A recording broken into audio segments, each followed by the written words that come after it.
Hello, hello. I'm back again. So, I've not done a great deal in the intervening time since last stream. Oh, wait, no way. Hang on, just a moment, I gotta check something. I didn't even think this might be a problem. Oh, cool. No, it's not fixed. Anyway. Ignore that.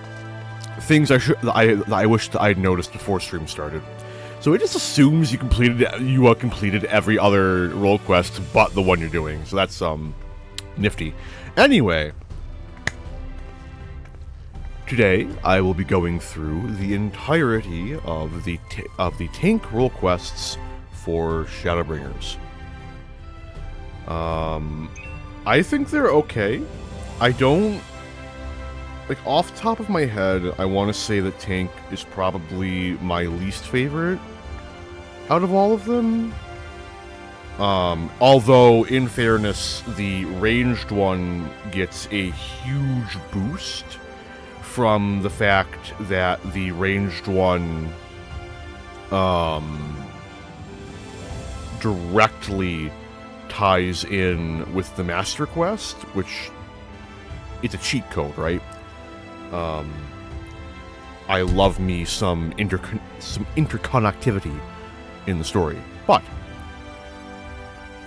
I don't think there's any other like plot things to bring up, other than the reminder that the role quests in Shadowbringers revolve around hunting down these bizarre sin eaters named the Cardinal Virtues. And each of the people we will be working with have some relationship with them. They're all hunters, yeah? Let's see. If I get this done in, like, under an hour and 40-ish minutes, I will then move on and likely do the ranged one. I kind of want to save the healer one for last, because the healer one I want to say is my favorite, if memory holds. Maybe my opinion will change, who knows. But, you know, I wouldn't hold my breath. We'll see how things work out. Let's see, any other... I was originally going to be doing this as Dark Knight. I don't know if I mentioned that before, but I may have, because it was on my list for a hot minute. But I have, in the 11th hour, decided that I would much rather do them as the jobs which correspond with the Cardinal Virtue, which will make more sense as we get into it. So I'll be doing the tank one as Paladin, the healer one as White Mage, the ranged one as Black Mage, and the melee one, or the physical one, as a Bard. But I think that about covers everything. And of course the Master one I'm still doing as Dark Knight, although I think there'd be good arguments to do it as Reaper. But actually... Anyway, but without any further ado, let us get right into it.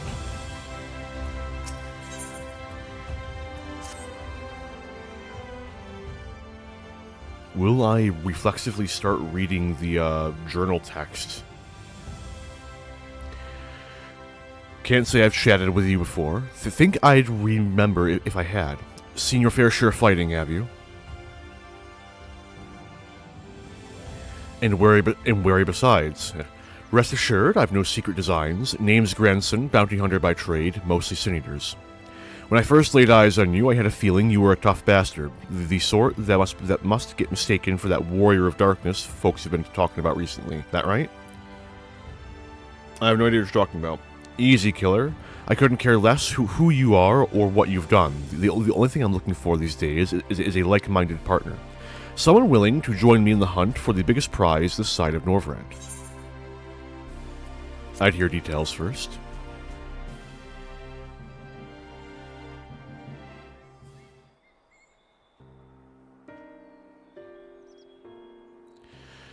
Thought that'd grab your attention. Oh no. Dikaioscience, the fiend I'm after, one of the so-called cardinal virtues, as folk are wont to call them. They were there were hopes that somehow the death of Lothri and the Wardens might have put an end to Dikaiosine, but alas no, seems the rules that bind other Sin Eaters don't apply to virtues. Former warriors of light, the esteemed heroes who saved the realm a century ago. Dear old Brandon was one of them, I'm told. Stop me if you've heard all this before. Anyway, like his comrades, Brandon died in the process, only to return relatively recently as a Sin Eater. The better to torment we few who survived their mercy. Needless to say, I aim to put an end to that.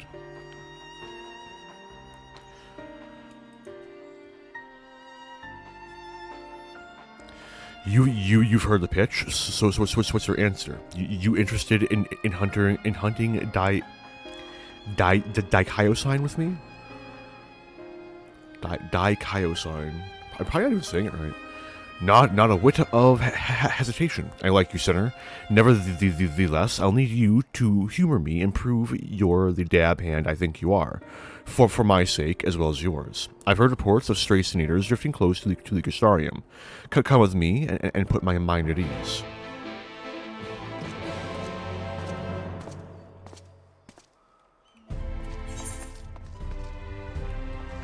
It will unironically be faster if I just use the, yeah, nope, still.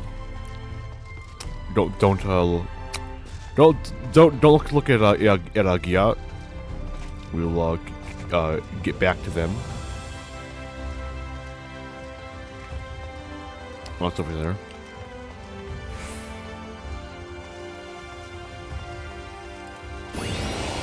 May as well.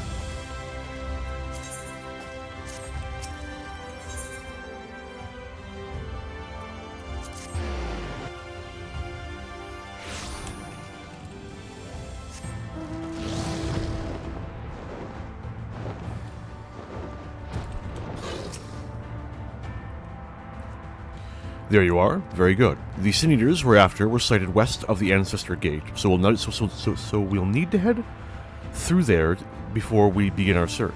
Oh, and if you happen to have any objections to killing Eaters for sport, remember that many were once innocent people. You'll be doing them a favor, putting them out of their misery.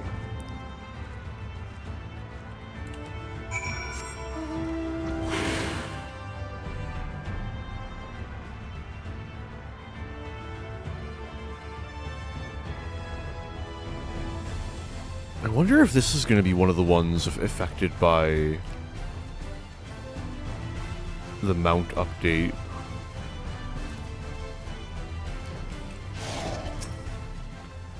Sorry, but I'll be sitting this one out. Need to make sure I can rely on you in battle first. You understand? Fair enough.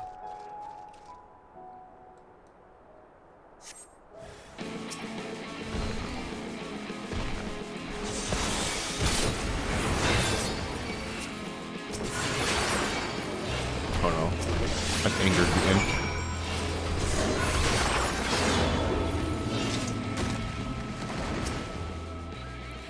Good, clean work. This is clearly not your first time. Let's do this once more, just to confirm it wasn't a fluke, though. Besides, the world could do with less Sin Eaters. Follow me, it shouldn't be much further.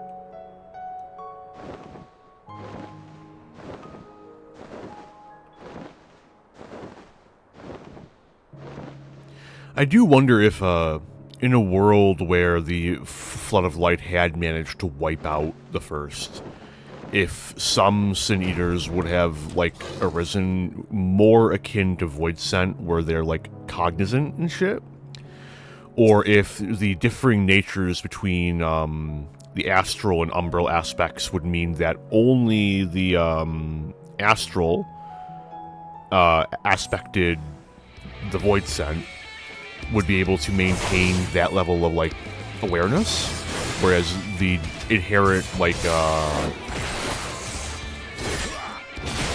sterility, stasis of the umbral would, like, stop Sin Eaters from being cognizant. I can see arguments in both directions. We only see one cognizant Sin Eater, and they're not even fully Sin Eater.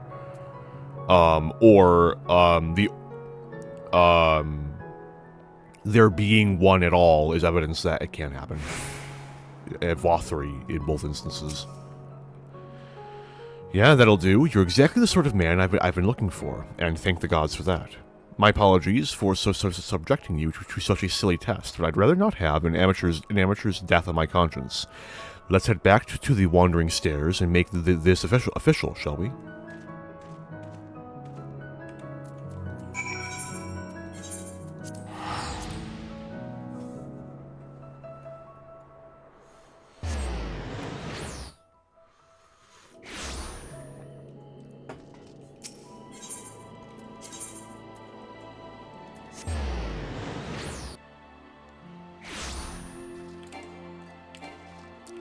I didn't do it the second time, only the first time. Wrong keybind, though.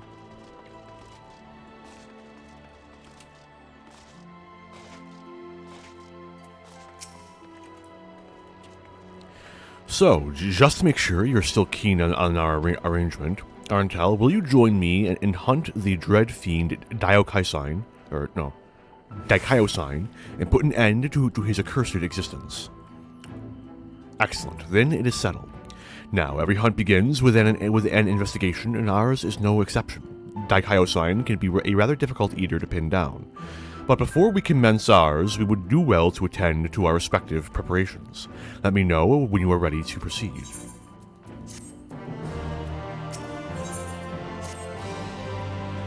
All set to embark on our great hunt, Arntel? Then let us be about it. Before you ask, I have no intention of leading us out into the wilds without even an inkling of Daikaiosign's whereabouts.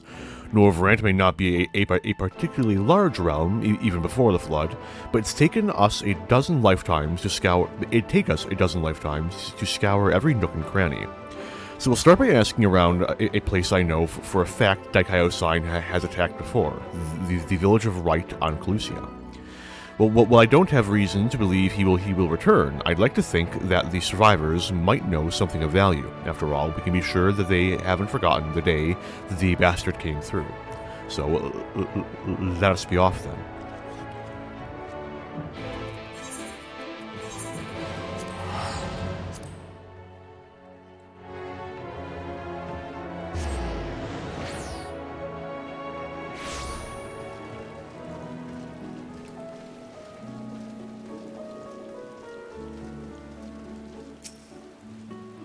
Welcome to Wright. I reckon it might not seem like much to you, but to me, never mind. We'll save that conversation for after. Tracking down Daikaiossign is what matters right now. Let's split up and ask after the bastard. But better odds of turning up useful information that way, I'd wager. I gotta get around to doing the Dwarven tribe quests. I want me that tank mount. You know, and it will not be even remotely difficult, assuming that it's the exact same as the Loporrits were, which I cannot imagine why it would not be. What do you want with me? Asking after a Sin Eater. The Sin Eater? The one that came and killed everyone? Oh gods, is he here? Why are you talking about him? Oh, I knew I should have stayed inside. There's nothing but death out here now. Death and horror and eaters and... I thought I could do it. I thought it had been long enough that I could go out and not see him lurking in every shadow, waiting to turn me like he did everyone else. Gods, I'm such a fool.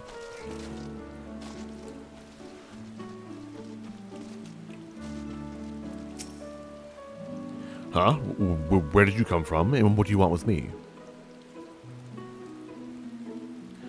Daikaiossign, that thrice damned eater, that's the spitting image of a Gladjet knight. That Daikaiossign. I can't help you. All I know is that when he came, wicked white, if you had seen the carnage, you would. I'm sorry, I can't talk about this. I said I can't talk about this. What's wrong with you? Thinking you can just waltz into people's lives and poke at their scars. It's not right. Would it help you to know that I intend to kill Daikaio-san?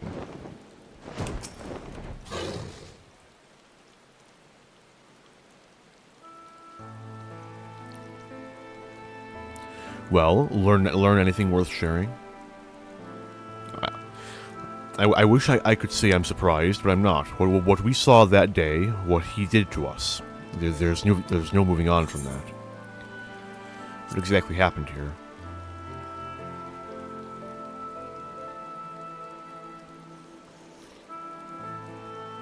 Well, I was planning to tell you the whole story eventually, but I suppose now is as good a time as any.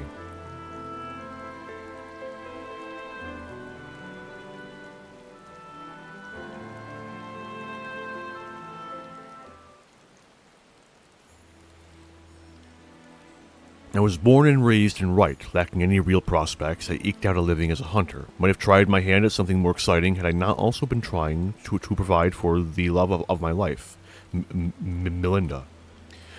Was about a year ago that she accepted a commission from this Yulmoran trader. Bloke dealt mostly in antiques, and he had this bracelet in need of restoration.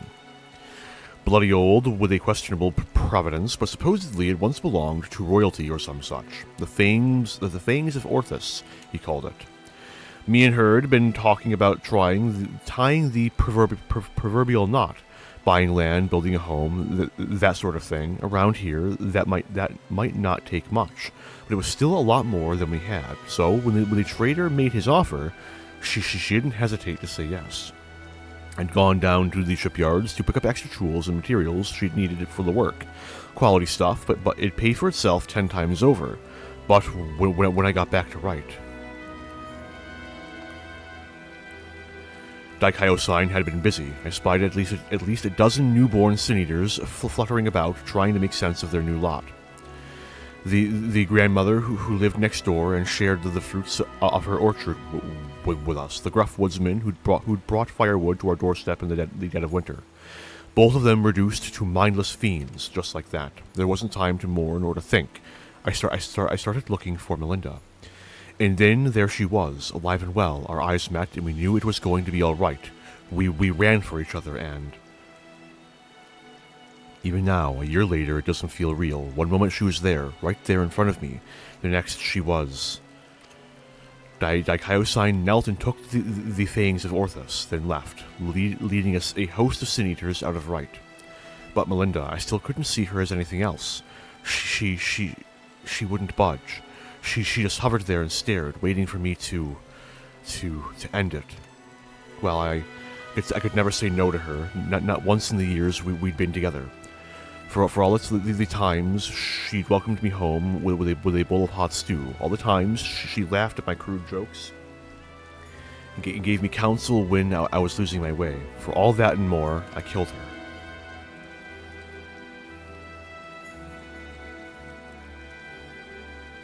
I swore then and there that I'd have my vengeance. Daikaio-san would die by my hand.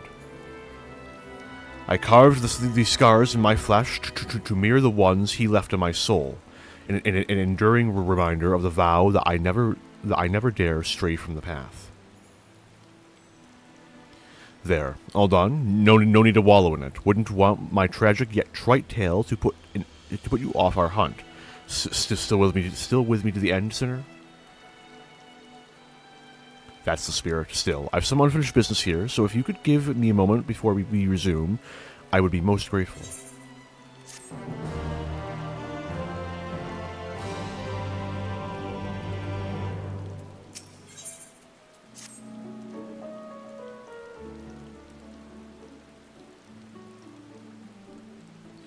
Sorry to have kept you waiting, sinner. I'm sure you're eager to get back to it, as am I. Trouble is, in your absence, I failed to turn up any information as to the whereabouts of Daikaio-san.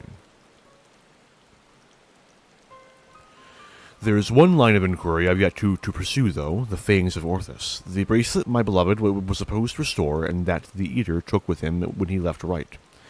Sin-eaters are mindless fiends driven only by base instinct. Everyone knows that. They've no need for worldly possessions.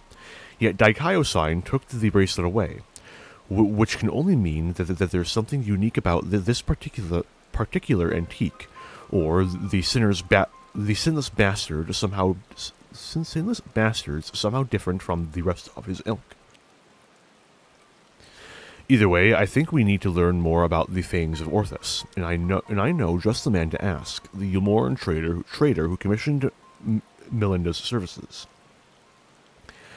Much as I'd like to question him myself, though, I don't think that's an option. Even though Daikaio-san's attack a year ago is common knowledge, I doubt the trader will believe that an eater stole his precious trinket.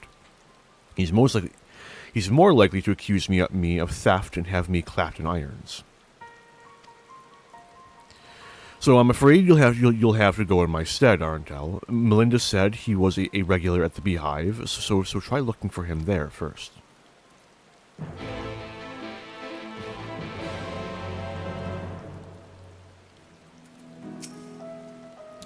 Best I keep my distance from the trader. If he suspects fraud, I'm liable to be his prime suspect, and I'd rather not fight my way out of Yulmore unless I have to.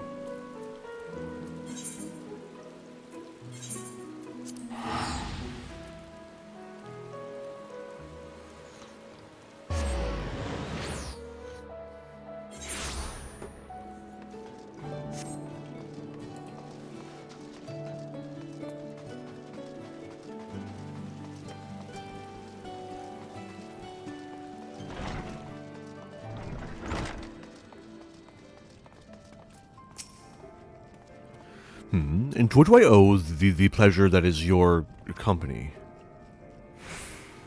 The Fangs of Orthus, you say? Oh, very interesting. I should be glad to tell you everything that I know, under the assumption that you should recover it, and will see it returned to its rightful owner at once. I purchased the bracelet from a traveling peddler who claimed it was a relic of Vobert, that glorious kingdom that fell with the flood like so many others. He spoke true, from what I could tell, and I intended to sell it to a collector here for a tidy profit, after having it properly restored by an artisan and right. Alas, she was one of several casualties of a Sin-Eater attack, during which the Fangs of Orthus mysteriously vanished. I have, of course, been keeping in touch with several contacts on the off chance that the thief might attempt to sell it. They have not, regrettably, but a piece of similar design did recently surface in Mordsuk, I am told. I was planning to dispatch an agent to investigate, but you seem more than capable of fulfilling that role. As for incentive, you may be assured that any information that aids me in the acquisition of the Fangs of Orthus or similar relics will be well rewarded.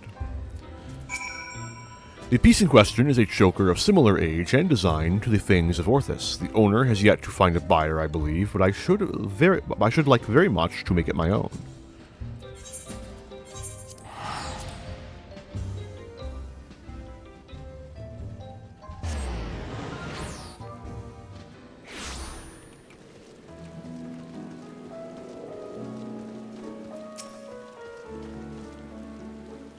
So, what did our industrious patron have to say? So he thinks it was stolen, eh? Just as well. We'd probably not know where to head next if it wasn't for his distrusting nature. If this piece of similar design is related to the Fangs of Orthus, then it might attract Daikaio-san's attention, assuming it hasn't already. Let's go.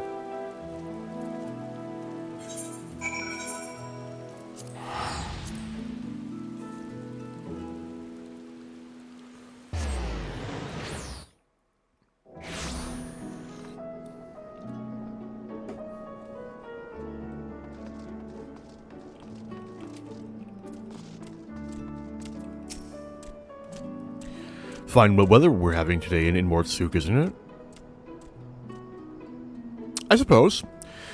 No such thing as without value. That's the creed of these folks. We'll find no shortage of Voberite trinkets here. Finding the right one, on the other hand, is the challenge. I say divide and conquer, as before.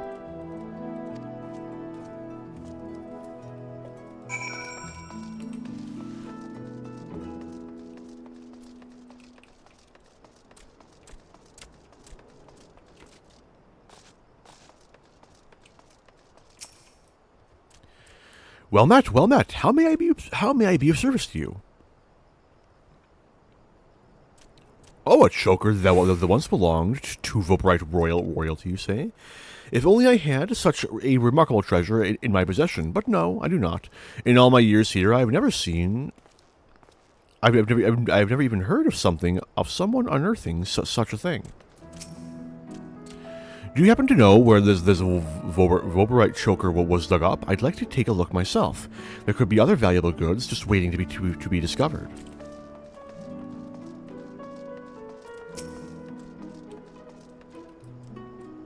Yes, do you have business with me, traveler? Ah, the Voporite choker. Is that what all this fuss is about? Then you're in luck, for my husband has yet to sell it. Once we realized how valuable it was, though, he insisted on carrying it with him at all times. If you're not willing to wait for him to return, you could try to find him at the ruins where he's scavenging for relics. He's not far. You'll find my husband at the ruins outside of Mortsuk, or you could wait for him to return. He has a habit of losing track of time. Got some bad news about your husband. Sorry to say. Grandson, we gotta hurry. What news, friend? We gotta hurry. To think that it would be that easy. You've the luck of the Fae. But we need to hurry. If my theory is correct, then so long as that scavenger has the choker, he's a target for the Daikyo-san.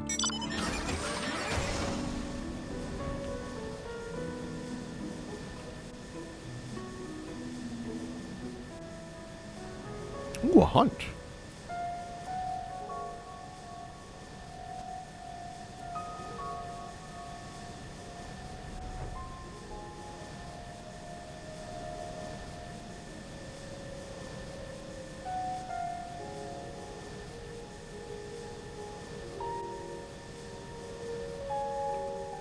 Oh, I flew right over it. Well, now.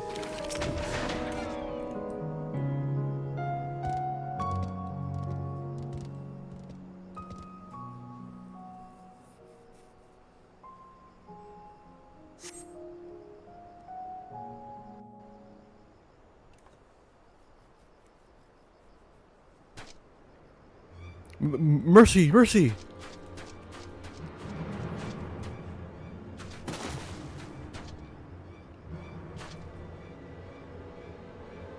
Take whatever you want, but please don't kill me. I have a family. Please, I beg you. Ah. F.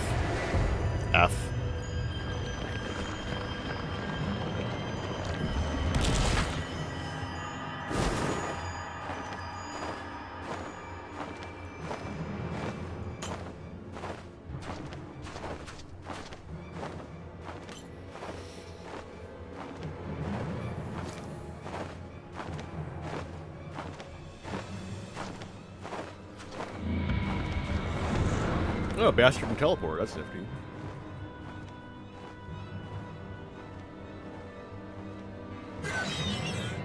Please, please.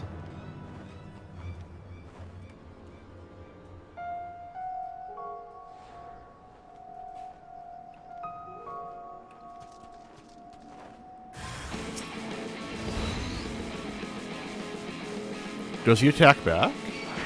He does. Ah, damn. Poor thing.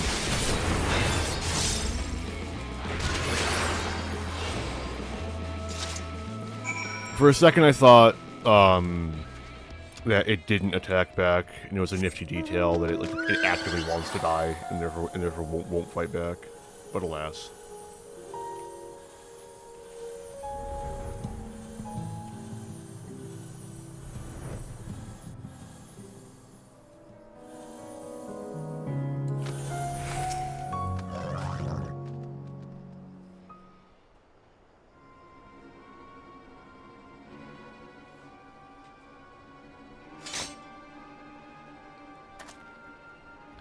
Shame you missed the fun. This one bit off more than he could chew, possibly because it was a newborn.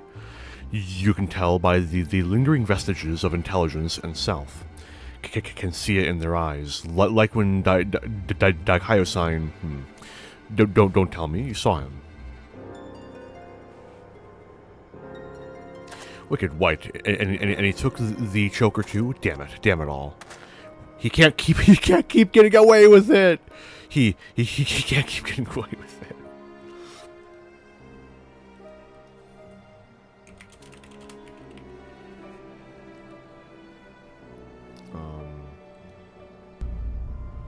You can't keep getting away with it! It's... Sorry. Gotta compose myself a little bit. It's just like right. I was too late to save him, just like I was too late to save her.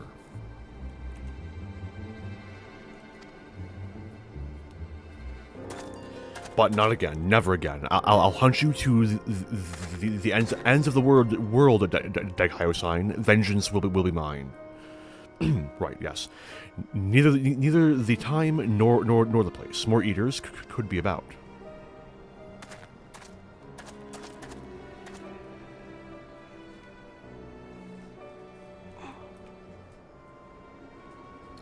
It's just every time I cut one down, it reminds me of my first, of her.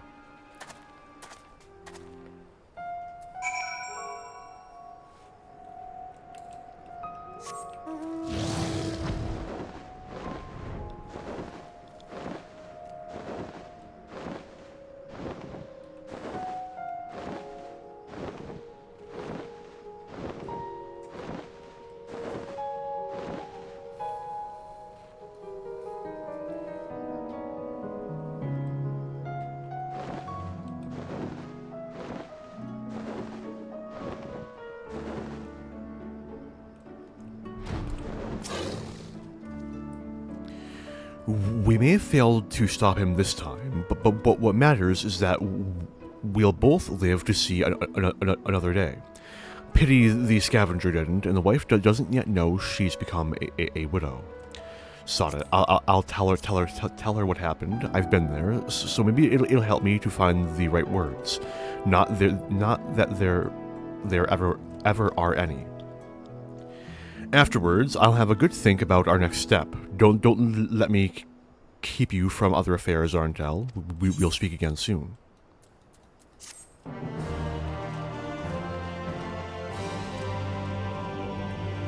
She's not around here. Can't even get any follow-up dialogue, alas.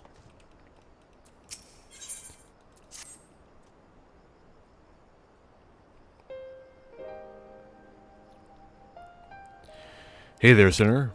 I broke the bad news to her. I broke the bad news to the widow of that scavenger while you were away. She took it about as well as you'd expect. After she'd cried herself hoarse, I started asking her about the choker and where her husband had got it. Seems he and his mates took a trip to Ilmag a year or so back, hoping to cart off all the Vilbright treasures they could carry from an untouched ruin they learned about. Of course, in their greed, they neglected to account for the faithful who killed or drove mad most of them. Those who survived didn't come away empty-handed, though. In fact, they'd stumbled upon a remarkable find, 3 sacred treasures of the royal family. They escaped with 2, the Fangs of Orthus being one of them, which was sold by another scavenger to a Ylmoran. Either that merchant you met at the Beehive or an agent of his, I'd wager. So the merchant gives it over to Melinda for restoration, after which Daikaio-san attacks Right, presumably because he's after it as well. Meanwhile, the scavenger here in Mortsuk keeps the choker, the Eyes of Orthus, locked away for safekeeping, and when he finally decides to sell it, the sinless bastard shows up again.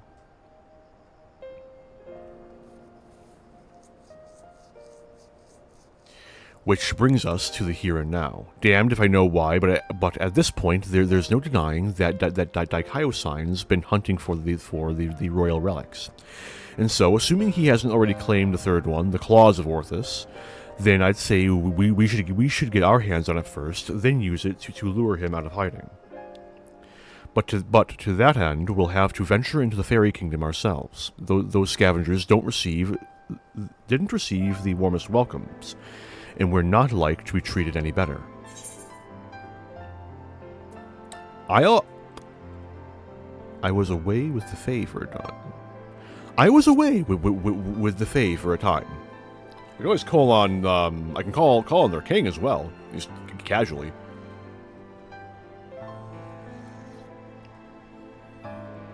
Why does that not surprise me? Well, if you and the Fae have an understanding, perhaps we can traverse their lands without worry.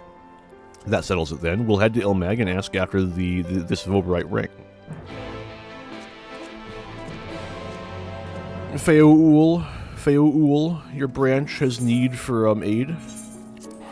Please do not turn Granson into a leaf man.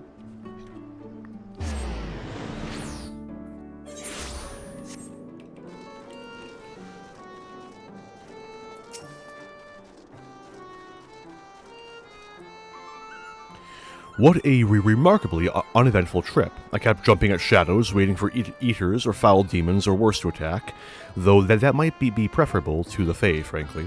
Still, we're going to have to deal with them eventually if we're going to find this ring. After all, the Numu were part of Voberite society, and without their help, I'm not sure where to even begin our search. Perhaps there's a village of some sort you can guide us to. There's Pela-Eni in that direction. Pela-Eni, well, very well. Lead on, Sinner.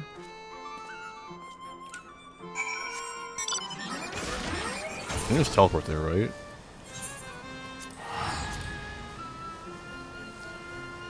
I still got like over 1 million gil on me from when I was buying dyes for Red Mage.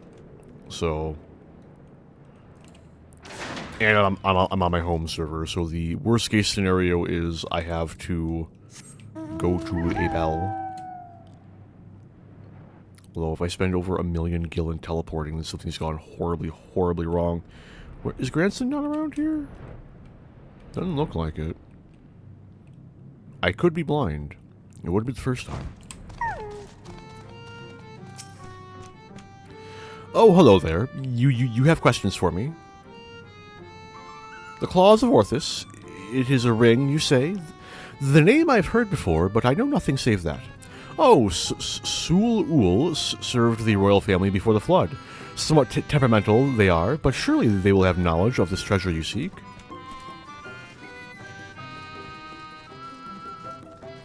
Where's my boy?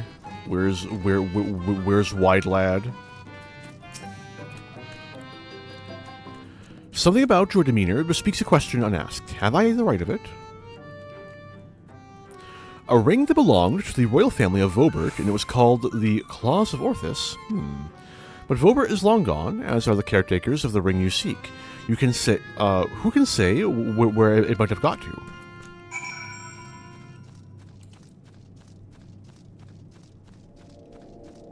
There he is.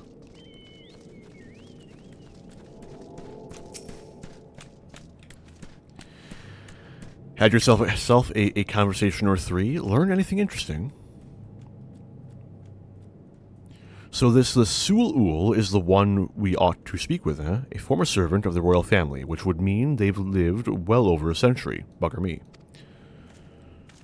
I mean, I'm pretty sure that most Fae, if you ignore the Amuro, which I don't think count, but maybe. Like, I'm pretty sure that most, if not all, Fae are actually immortal, so... At least, immortal in the same way that, dragons are immortal. We found our new Moo. Of late, you've proven yourself to be a skilled conversationalist. So why don't you explain the situation?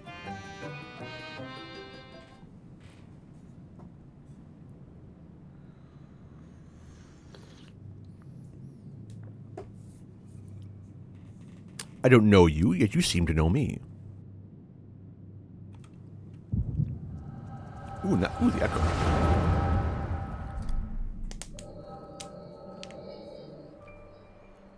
We could have asked Beg Lug. Wait a minute. The fifth was discovered yesterday, a young girl not yet of age, transformed into a misshapen beast like the others before her. As if we needed more proof of a pattern. At this rate, any citizen could be next. Tell me you at least learned something from this one. I studied her remains myself. 'Twas plain a powerful magic had been employed. Vestiges of the enchantment lingered long after. The culprit, I think, is not a man to be trifled with.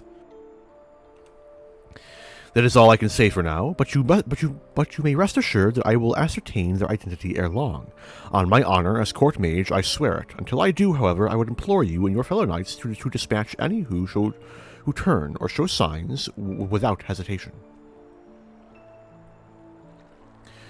But these are our kith and kin. Should we not try to keep them alive until a way to reverse their transformation can be found? Your mercy will place countless others at risk. As a knight of Vobert, did you not vow to serve all her people? Justice for the weakest among us. Was it not? How many such innocents will die before you do what must needs be done? It pains me deeply, Brendan, but the safety of the royal family is paramount. I fear that to take anything less than the most drastic measures would be to invite death into the castle. Death is already here. Surely you must see that. I will not let it be whispered that Princess Saldia turned a blind eye to her people's suffering. These crimes are a tragedy that weighs upon every Voberite's soul, mine most of all, and that is why I will take charge of the investigation myself. My lady, be reasonable. You cannot put yourself in harm's way. You have a responsibility to your subjects. So I am to gamble with their lives instead? Let them shield me while I alone take shelter and look down on them from on high? Yes, exactly. You are their princess. You are Brendan, yes, the new recruit, a rather promising one, from what the captain has told me. You will attend me personally. My lady. You heard me. I will not stand idly by when I have the power to make a difference. Together, we will see justice done for all, as your vow and your princess demand.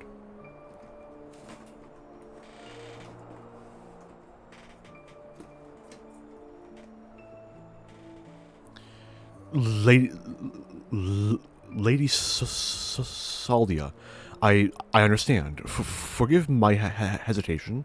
My life and my sword are yours to command. I have great expectations for you. I trust you will not disappoint me. Right, there's no telling when our culprit will strike again, so we must begin our investigation at once. There are witnesses to be questioned, clues to be gathered. Come. Now, Lady Saldia, oh, God damn, why? Ever the stubborn child, I wish you the best of luck, Brendan. You will need it, and more.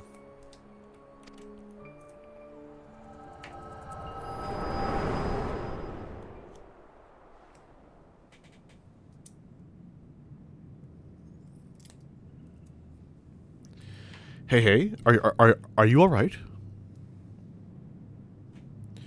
The way you were holding your head, as if racked by terrible pain. Whoa, what happened to you just now?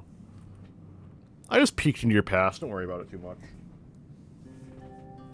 Lady Saldia, you saw her with your mind's eye. Then it is as I suspected. You have the gift too. You are like Brendan. What do you mean he's like Brendan? Why have you come to me? What is it that you seek?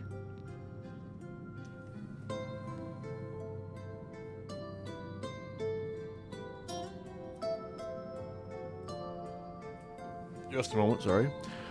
I see, and for this hunt of yours, you have come to Ilmeg in search of the claws of Orthus. I'm afraid this is no simple matter. First, I would know that you are capable of facing the eater you seek.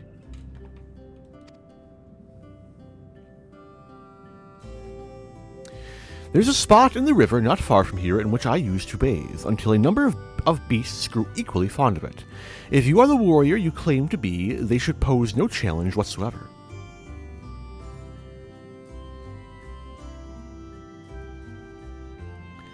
As for you, I have questions.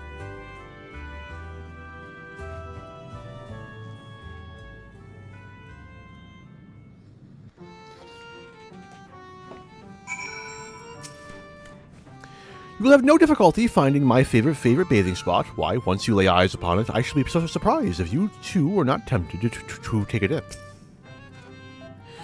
See to the beast, Sarntel. Sul-Ul and I have a few things to discuss.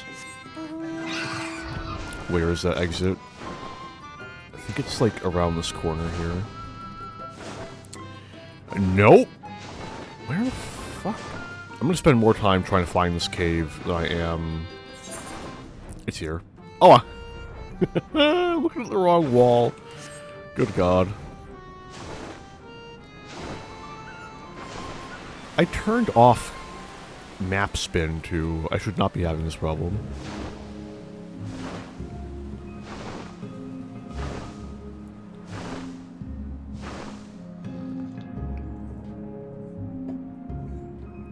Fitting mount also. Love to see it.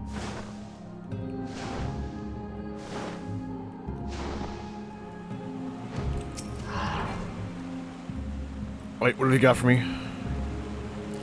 Gonna be the cool lizard things that like unfurl their wings and like look cute. Cool. Oh, it's these things. I wasn't expecting that. Come to think of it, those, I'm pretty sure those are only in Lakeland. I'm pretty sure the only one of those that's in this map is a hunt.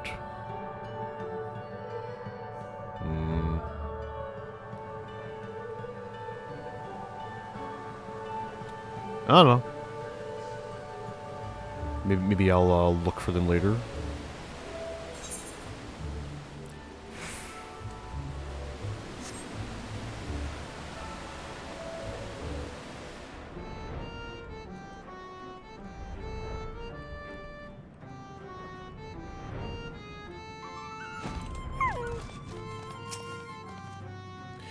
See to the beast, Sarntel. So, oh, I just did. I'm back from that. They're dead.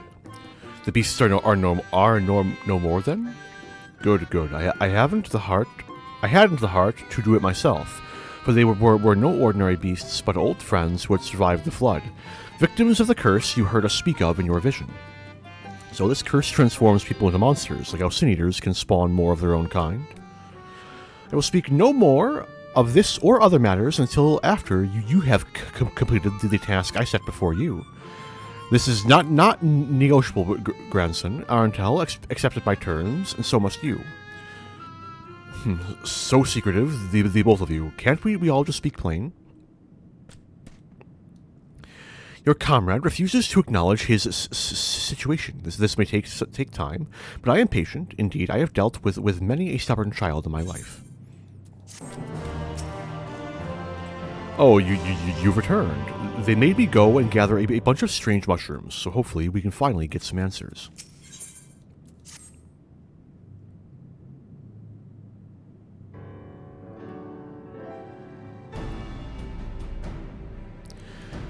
Exemplary timing, Arntel. 'Twas not more than a moment ago that grandson returned, having at last obliged my humble request.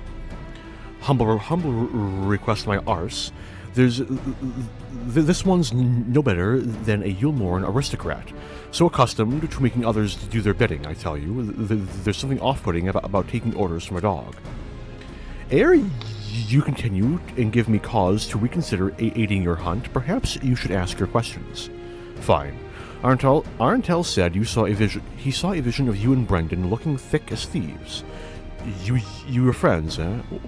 Know what he's up to now? Brendan is dead. He died a century ago, together with his comrades, in an attempt to halt the flood that they themselves set in motion. I presume you speak of the eater that took possession of his corpse. Daikaiosine, yes, and unlike most eaters, he's been doing more than roam about aimlessly. For some reason, he's been hunting down royal treasures of old Vobert, and he's been killing anyone who got in his way. Is he now? Yeah, what irony. Even in death, he remains a slave to duty, a brave knight and true. He's a murderer, and I'll not hear it said otherwise. He ruined my life, killed my beloved right before my very eyes. Every night I go to bed dreaming of the day I'll take my revenge. Oh, I see. Truly, you have suffered a terrible loss, and while your thirst for vengeance is quite natural and understandable, it is ultimately misguided. Unusual behavior notwithstanding, Daikaiosine is nevertheless no more than an eater. To hate him is to hate the sea that claims the ship, the disease that steals the child, the tremor that topples the home, the mindless force of nature that begets destruction, driven by fragmented memory. Don't you dare make excuses for him. You think I wanted any of this? I grew up on a farm. I could barely wield a sword, and now I've got to kill one of the bloody cardinal virtues. Hate and anger and vengeance are all I've got now. My every waking moment is dedicated to plotting his death. It has to be. It has to be. So just tell me where the god's damn ring is, and we'll be on our way. This is how it has to be. Who you have to be? Nay, I think not. You ask too much, demand far, far too much, and in exchange for what? This I cannot abide. Are you trying to barter with me, you little shite? Tell me what I want to know, or I'll beat it out of you. Back off, Arentel. I won't let anyone or anything stand between me and Melinda's murderer.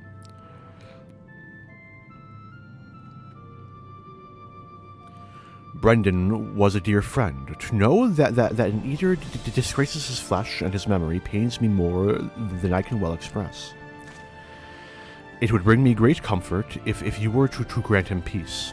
I'd like to share with you a story. If you would be so kind as to join me in... No, I'm not doing it. The castle. This had better have a point.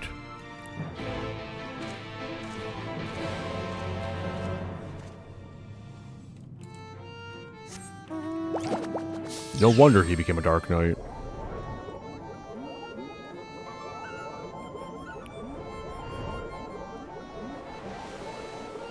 How would Granson react to Moogles?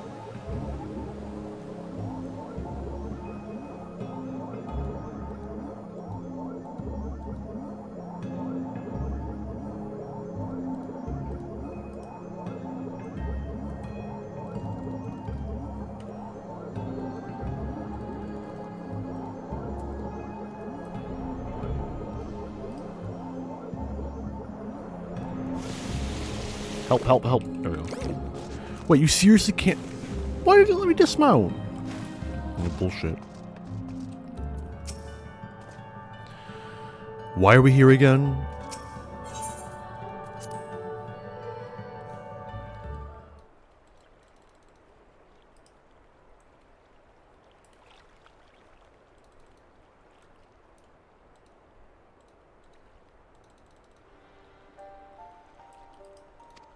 Oh, shit. 'Tis beautiful, even now. A palace of forgotten dreams. But before it was... in the time of Vobert, it was... honestly worse. The memory of mine in which you walked was of a troubled time, when the people of our kingdom were preyed upon by an ambitious fool.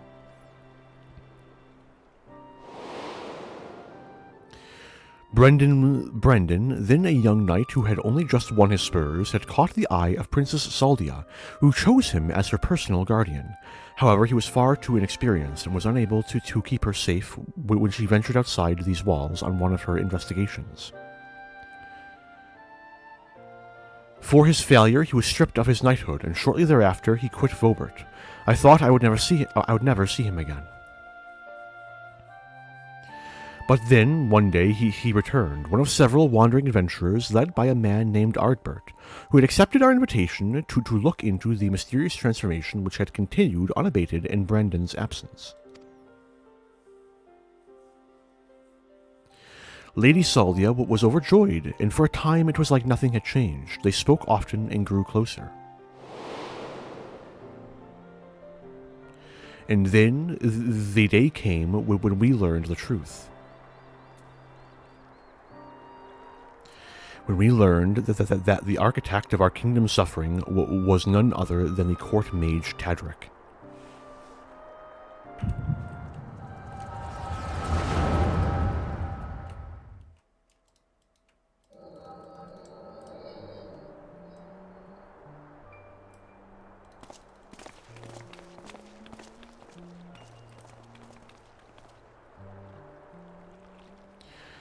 It's him, Brandon. I'm sorry.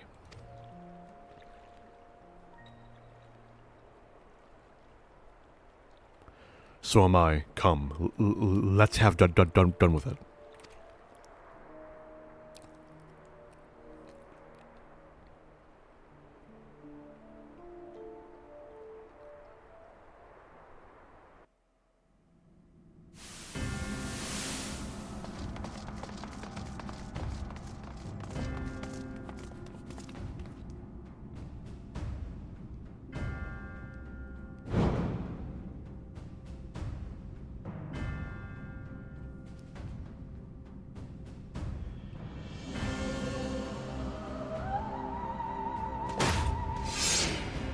It was you, Tadric. Do not deny it. Tormenting our people, twisting and transforming them into monsters, and for what? Brandon, and after I took such pains to be rid of you. Why is my hotkey not working? You may strip me of my titles, but not my oaths. I shall serve Lady Saldia till my dying breath. As you like. Once I have killed you and your friends, there will be no one left to stop me from claiming the throne. Hear me, my children, the hour of reckoning is at hand. Rejoice, for in noble sacrifice shall you find everlasting glory.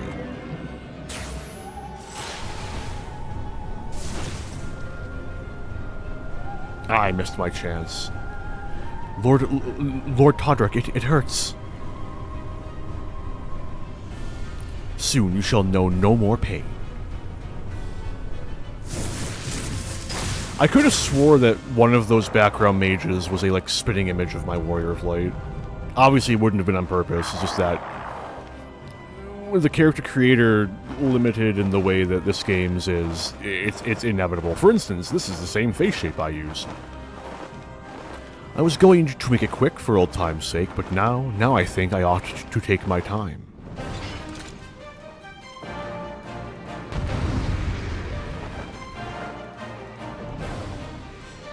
I'm actually a little surprised I haven't encountered an NPC who is just my absolute spitting image. Why do you have an answer? Always fucking weird having to deal with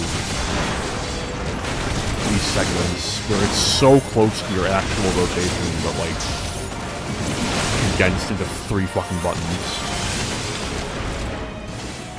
Why stand? Oh no. Come, my children, render up your lives to your master. For all your crimes and more, you will pay. The direct approach isn't working. Your evil tactics are no match for my magics. He's drawing upon the aether of his thralls. Kill them. Poor bastards. That's what you get for trusting a court mage. Oh, wait.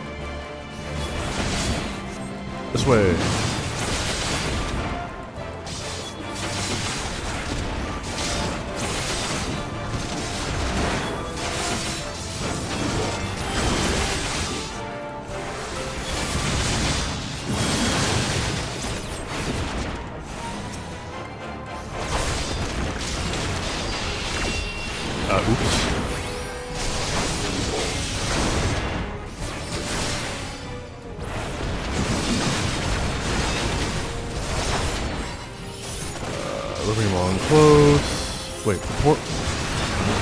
Such an incredible display of strength is the stuff of legends.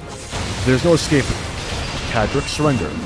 While I still have so many lives at my disposal, come, children, and death shall your meaningless lives gain glorious purpose. Oops. Alright, I got you, man. Oh, the fucking, you fucking. How many more must die for your vanity? I lost because. I wish you could increase the timer on that dialogue box so I could actually see some of what was happening. How many, let's see, what else can I blame it on? There was dirt in my eye, definitely that.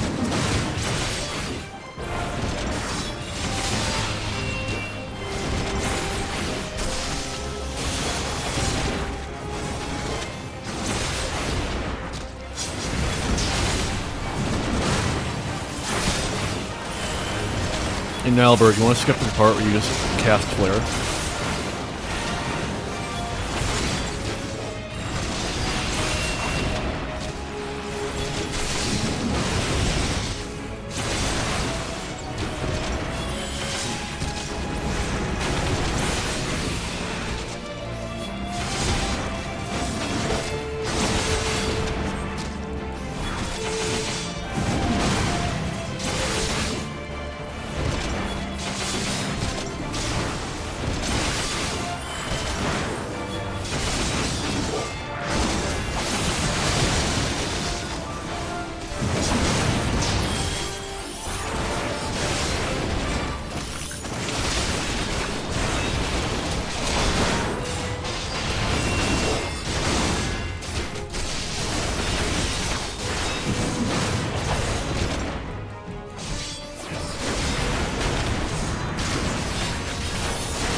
Where's my shield lob? Actually upset.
Bring them all together, then both of our AoEs will be hitting.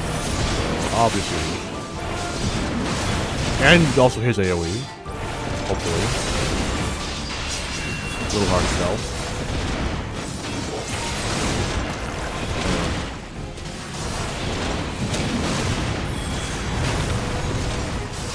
There we go. Or is he single targeted? Being an asshole.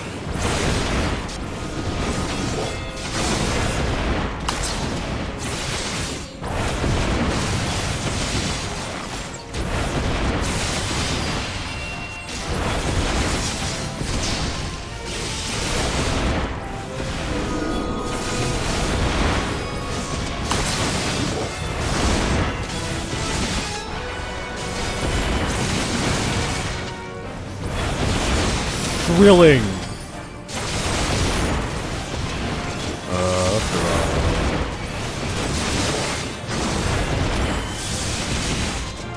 Spell, surrender, disposal, purpose. Brandon, go to Nilebert. Now you burn your brighter and die to die. How many moments die for your vanity? Brendan, don't let him cast the spell, whatever you do, or whatever it takes. You are most tenacious, but everyone has their limits. That attack's too much for any one person to take. We have to stand together. Understood. Your end is nigh. The sacrifice is too great to claim what is by rights mine. Rise, my children, rise and defend me. Tadric! Surely no one can harness such a massive torrent of aether. Hang on. No good. Wait, are we good? I don't think we're good. Yeah, that's what I thought. No, you fucking don't.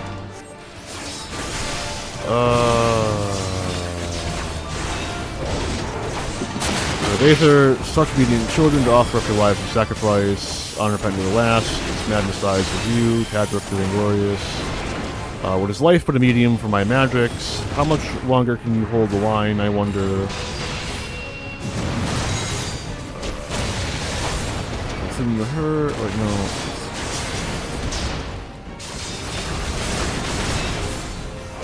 Bastards trying to drag it out. Stop! Move my fucking thing down.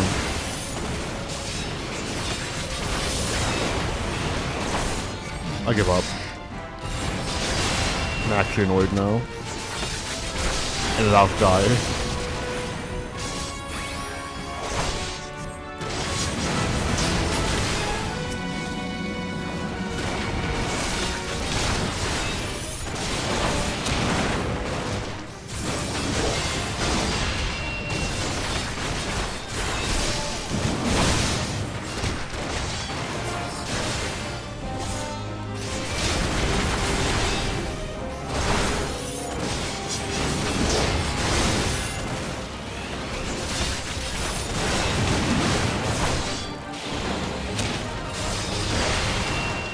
Thank God.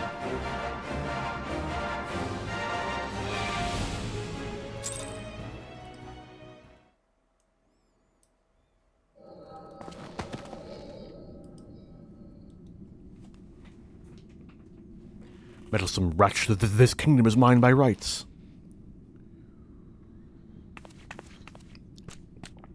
Brandon, what is the meaning of this?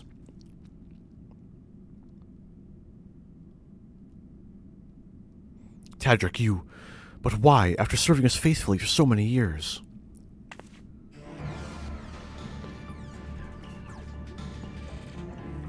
I am no servant, not to you, or... No servant, not of your mother, or father, or you.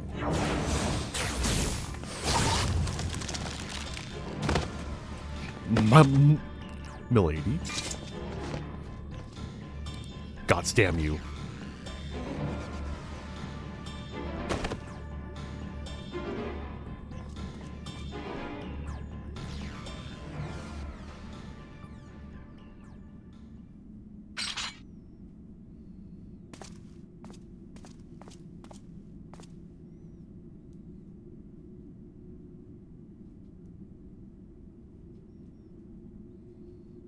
Lady Soldia, speak to me.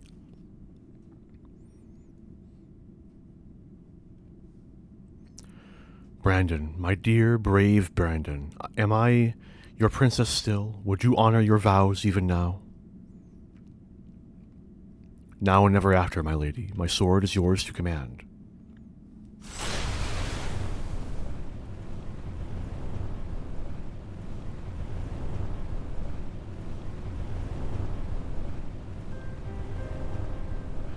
That as well. Would that I had the strength to wield it myself. Steel your heart, brave Brandon, and for the good of Vobert and her people.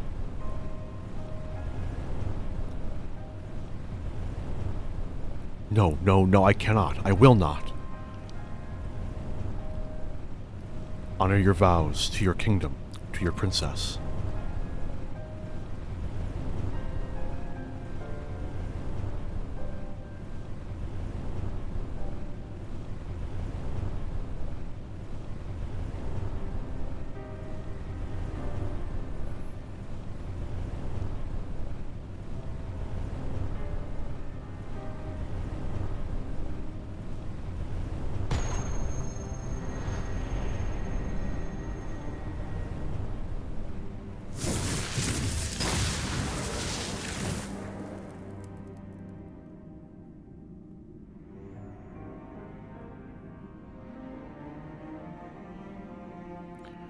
To your friend who never doubted you, who knew that you would return and see justice.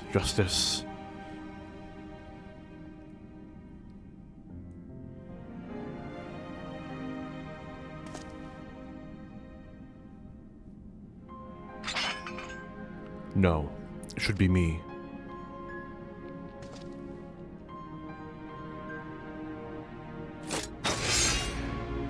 That's a rad fucking design, though. Brandon, my sword, now and ever after.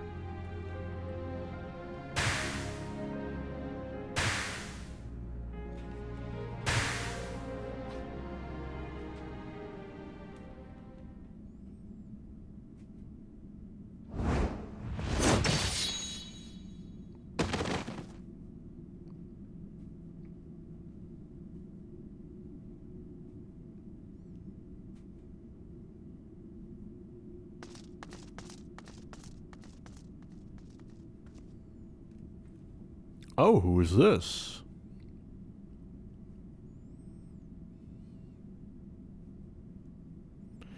We've rounded up the rest of Tadric's co-conspirators and tossed them in the jail. The ones who hadn't been corrupted by his magics, that is.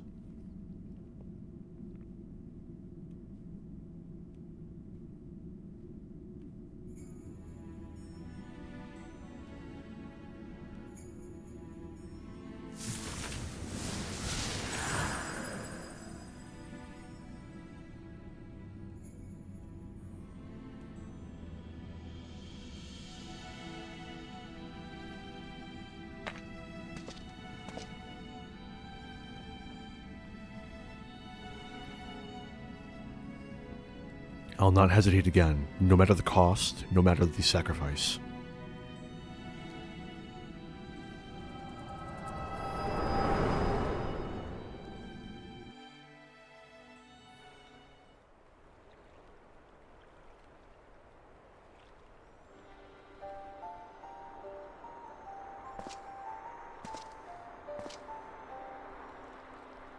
Well, you saw what happened.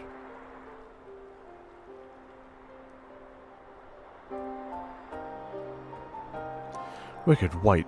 She begged him to do it, like Melinda. Come, let us quit this place and return to Palaeni. Or Plaeni? I am adding an extra A in there, aren't I?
Do you know why I entered into the royal family service many long years ago?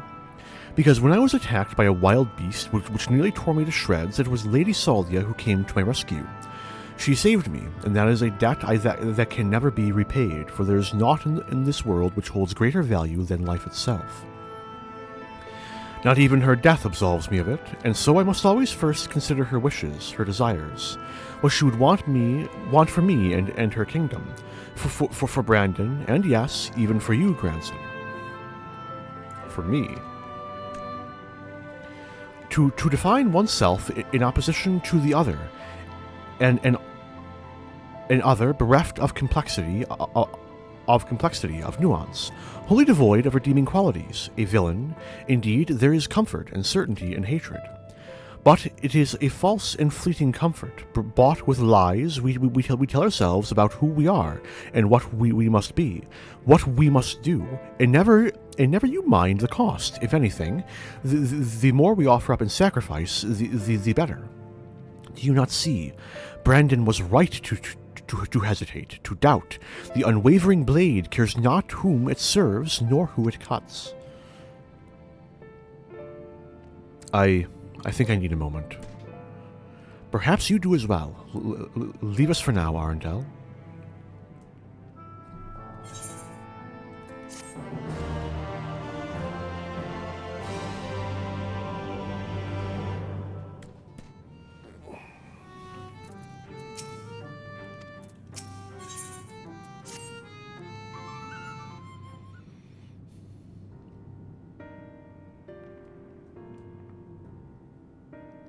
Grandson, I have given you ample time to consider the path that has brought you here, and where it inevitably leads all who walk it.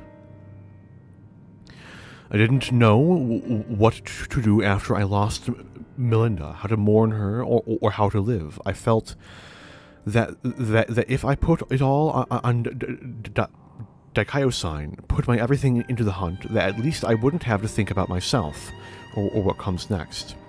I wanted to hollow myself out and fill up that hole with hate, forget who I was, and irony of ironies, that's just what the poor bastard tried to do to himself a century ago too, isn't it? Hard men making hard choices. What rot.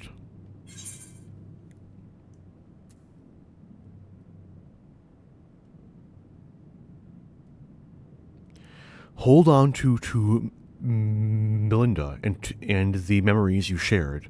Let that love guide you.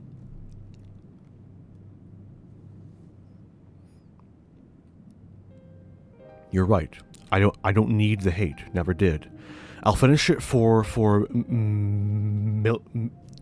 Melinda, and for Brandon, and then I'll move on. Move on, you say? I can't live off hate. Shouldn't have made it this far, frankly. And the more I try to reach for it, the more I find sorrow, pity.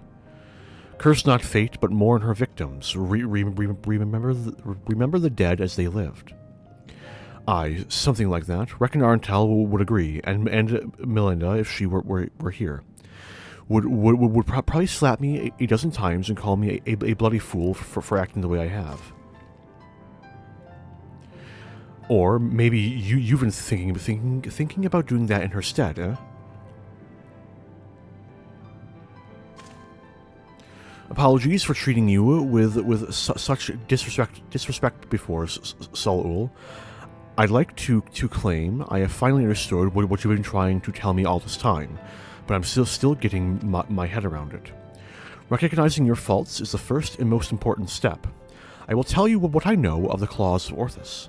The ring, together with the bracelet and the choker, were 3 relics passed down through the royal line over generations, signifying the owner's right to rule. Princess Salvia was the last of her line, and after her death they were stored in a sanctuary for safekeeping. However, a year ago, a band of thieves learned of its existence. The ones who stole the fangs and eyes of Orthus. Yes, the relics were concealed with magical wards. I can only presume that once they were spirited away, Daikaiosine was then able to sense their presence. Even in death as a slave to duty, you said. You think he pursued the thieves out of an instinctive loyalty to the princess. That I do. After all, he was content to leave them so long as they remained hidden. Only two of the 3 were taken, then the third is still... Claim the claws of Orthus, and he will surely come for you, yes.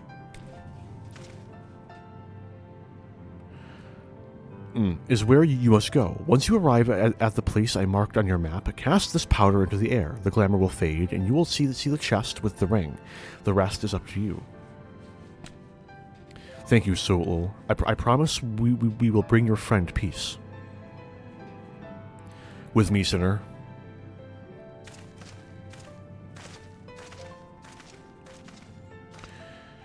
And may you find peace as well, child.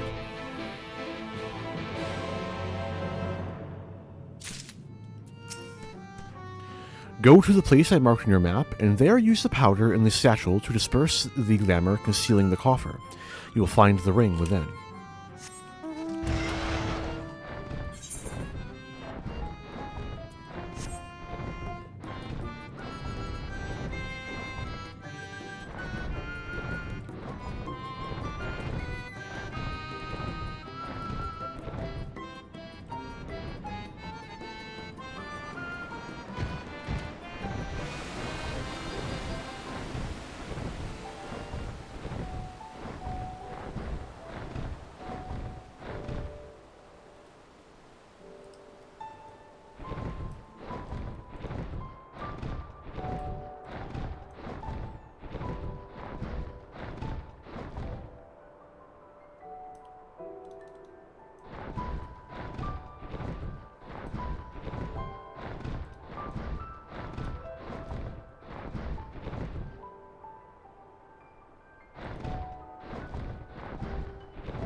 Wait, what?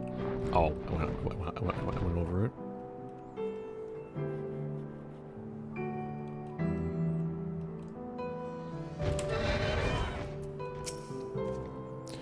This should be the place. You've got the powder on you, right?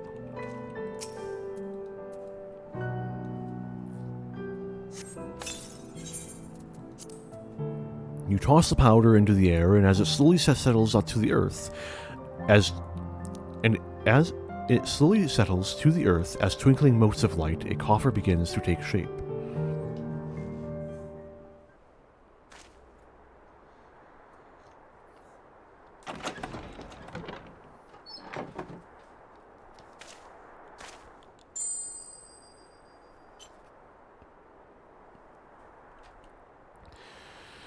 This must be the claws of Orthus.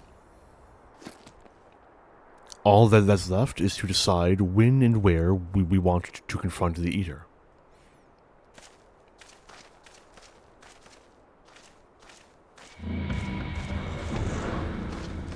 That was fast.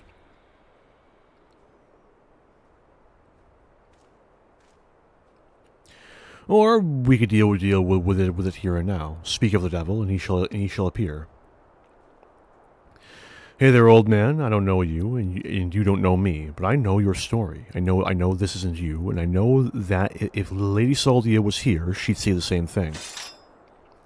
It'll all be over soon, I promise you.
Dodged my fucking circle of scorn, you son of a bitch!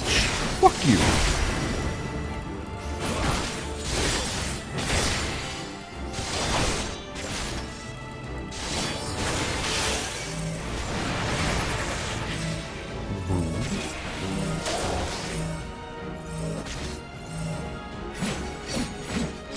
My rotation.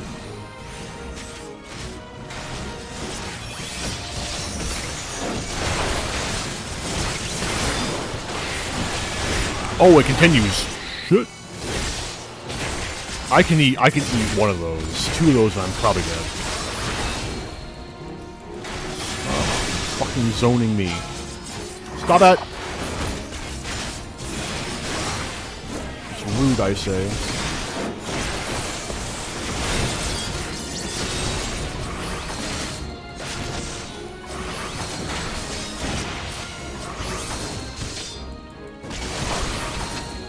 I know that what that tower is. Oh no, I don't.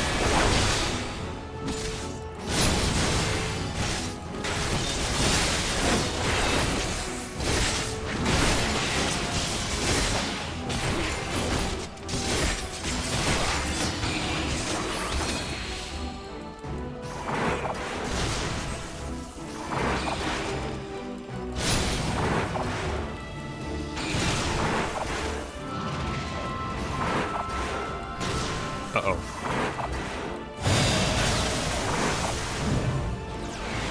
Sorry, Granson.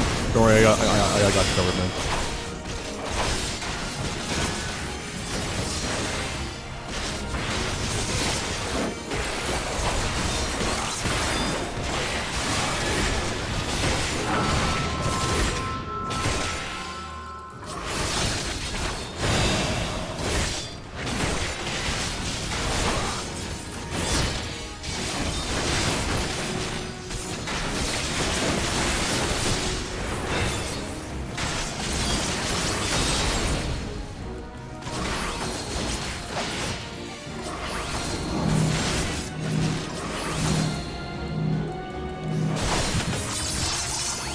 Granted, we totally could have both stayed in range without damaging each other.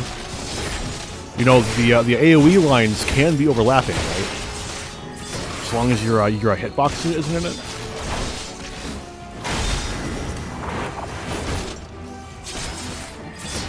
Is it Granson's turn to get sucked in? It is.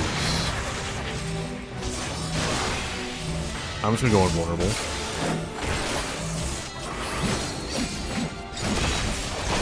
Bullshit! Bullshit!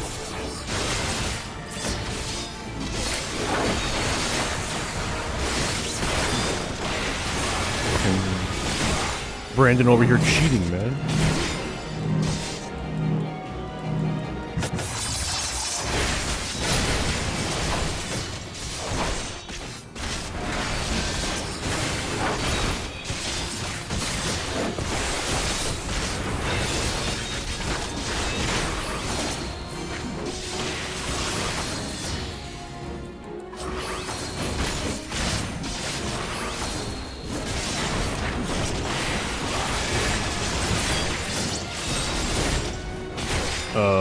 Granson ain't looking too hot.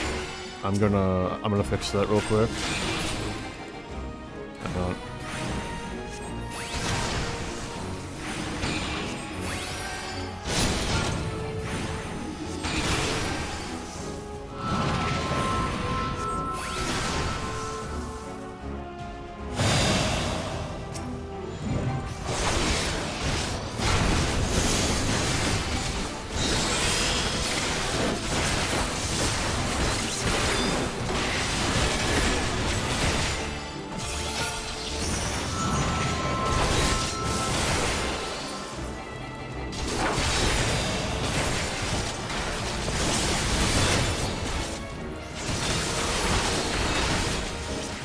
Granson, stop standing the fucking AoEs. What are you doing? Okay, we're good.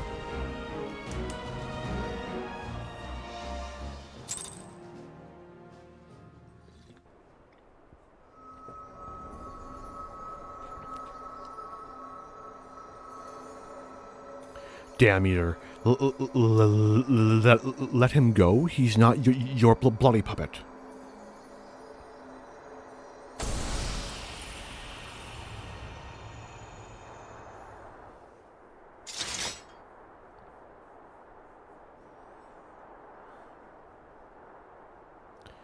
Finally, you watching, Melinda?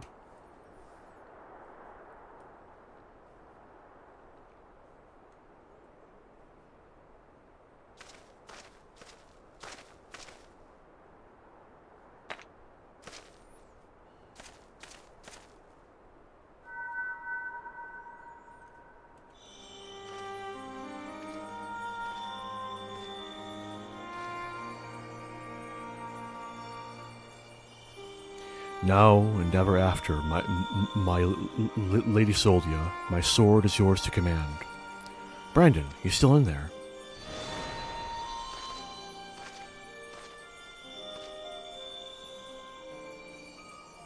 I'll not hesitate again, no matter the cost, no matter the sacrifice. Wait, is he trapped in the memory still? You're wrong, Brandon. That's not what she would want. Let go of your anger. Let go of her.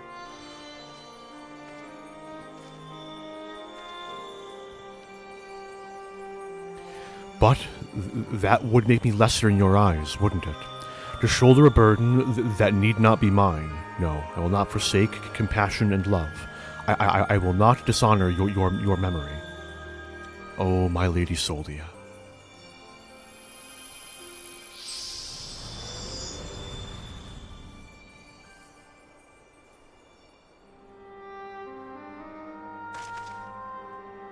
He's gone.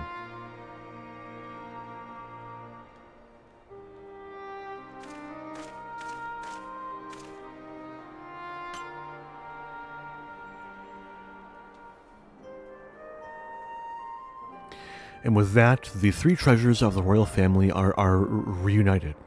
Now, we've just got to find a place to stick them so that no scavenger ever stumbles upon them again. Can we try burying them this time, maybe?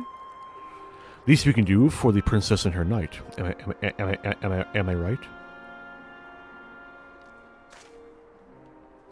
Maybe Su'ul will have some ideas. Let's head back to Pla'ani.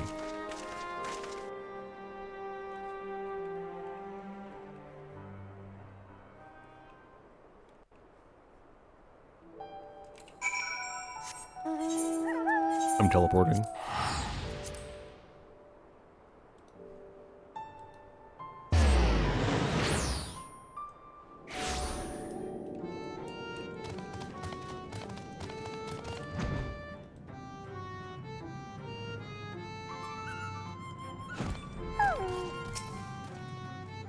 After you, Arentel.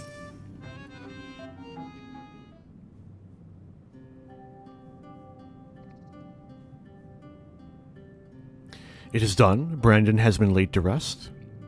You saw us when we arrived. Did you really have to ask? No, I suppose not. Oh, my dear friend, I pray you have found peace. And what of you, grandson? Has the turmoil in your heart subsided at last? I suppose so, though, to be honest, it felt like I made peace with him, made my peace with him before we even fought. Because you finally saw him for what he was and accepted that truth into your heart. The battle was but an afterthought. Easy for you to say, you didn't have to cross blades with the bloke. By the way, I've brought you some gifts. The 3 royal relics of Vobert. Then Brandon was safeguarding both the bracelet and the choker. And now it's your turn to look after the whole lot. That's what Lady Soldia and her kingdom would have wanted, I reckon. Yes, of course. That their souls may sleep soundly forevermore, we shall enshrine these relics for all eternity. Now that that's settled, I suppose we should be on our way. There's a detour I'll have to take, but afterwards I'd like to speak with you back at the usual spot in the Crystarium. Be well, Su'ul.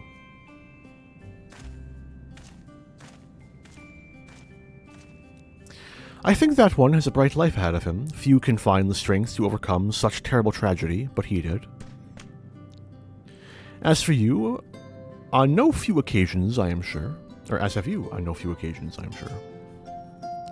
It has been a pleasure, Arentel. Do visit me should you ever yearn to hear an old fool prattle on and on.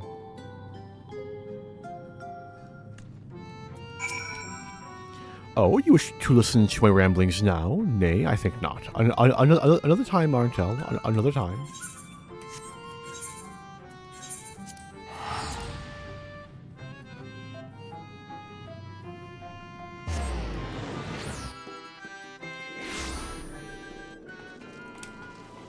You know, I can teleport. Hang on. There.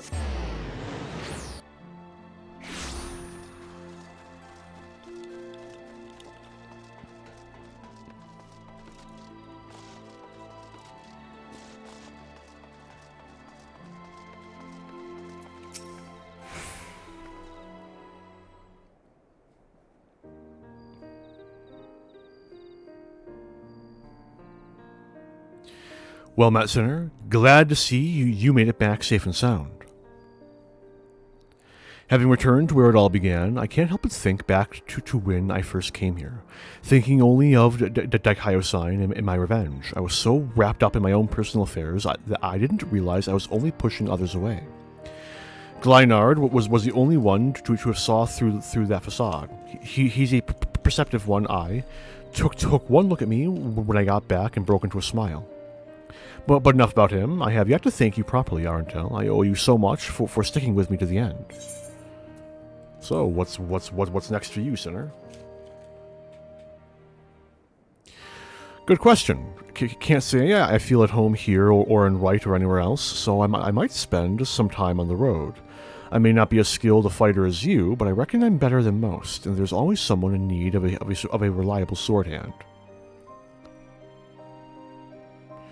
Belinda would want me to use my talents for a noble purpose, and helping folks in need fits the bill. Hells, isn't that what Brandon and his comrades wound up doing in the end? So, let's not call it goodbye. Let's just say until the next hunt.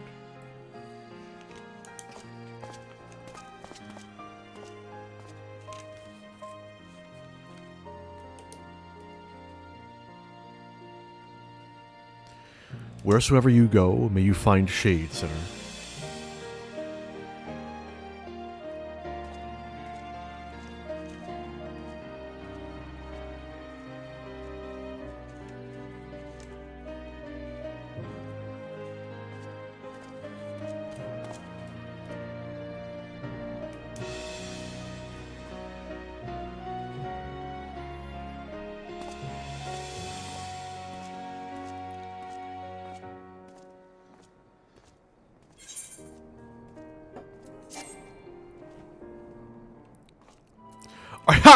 I was sitting too close to the fucking wall, shitting me.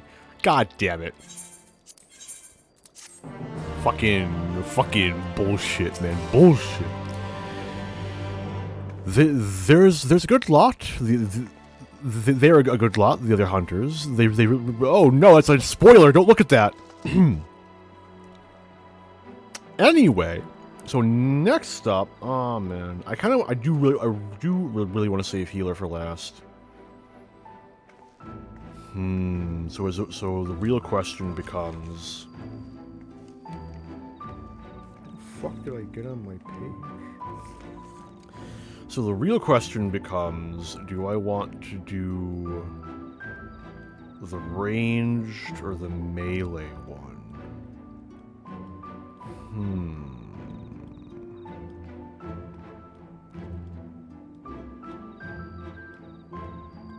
I'll do the ranged one.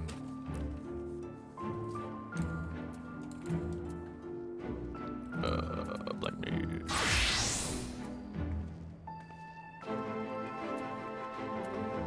New Game Plus.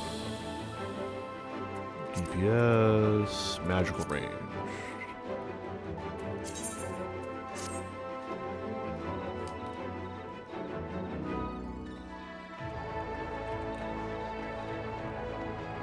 Where is he?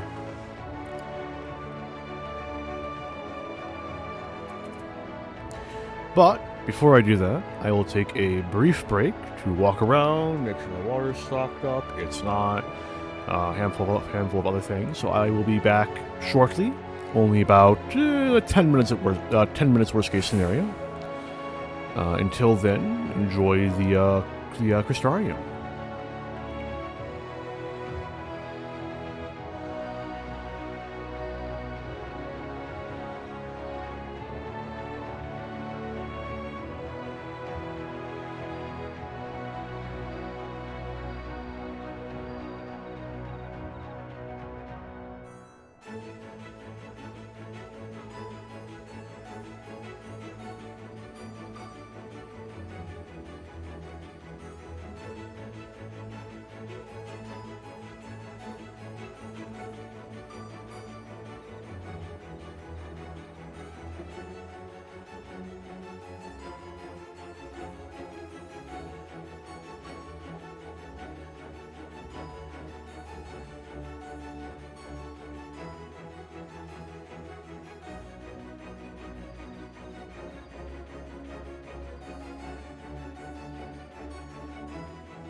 Hello, hello.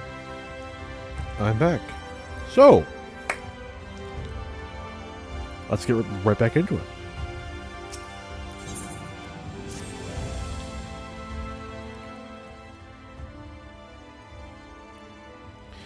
Let me guess. You're standing in front of Krieg, bounty hunter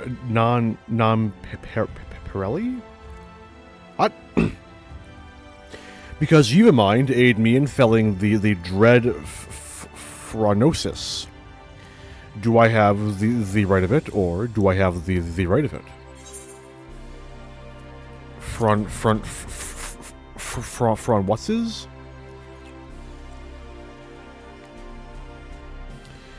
If I didn't know better, I could have sworn you just suggested that you're unfamiliar with phronesis, but that couldn't be. No sinner worth his salt could be so ignorant.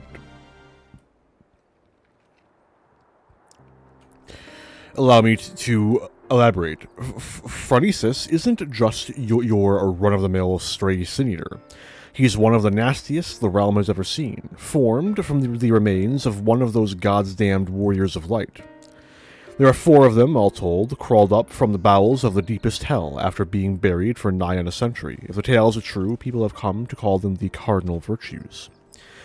Before he was transformed into a sin eater, Phronesis was none other than Archmagus Nilebert, whose baleful magics were feared the realm over. Though it's only been a few short years since he first showed up in Amarang, he's already preyed on far too many innocents with his foul sorcery. Not keen in seeing their trade routes disrupted, the local merchants have placed a healthy bounty on his head.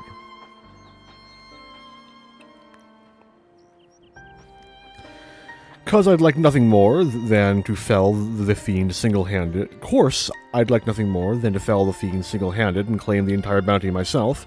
Unfortunately, circumstances have dictated that I recruit a champion, a companion. That's where you come in.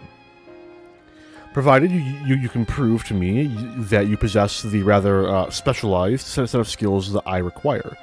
I promise that I'll make it worth your while.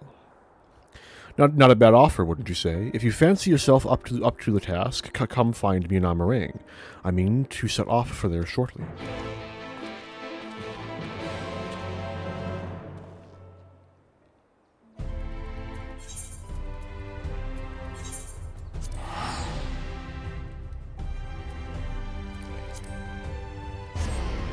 You know, I'm something of an Archmagos myself, if I don't say.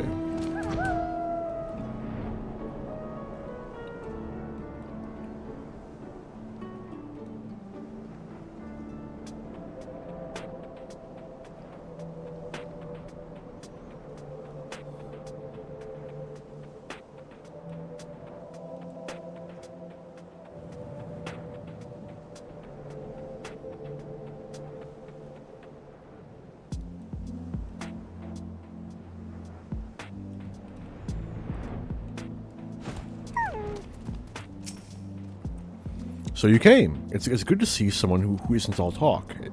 As fortune would have it, another sin eater, a far less imposing specimen than Phronesis, of course, has been sighted just to the west of here. Prove to me you have the skill to back up your words, and we'll talk a little further.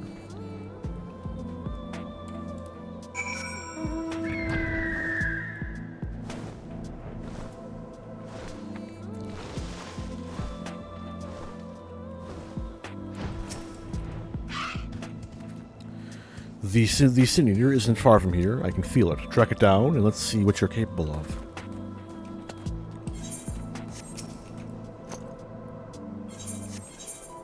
Ooh, I'm pretty close.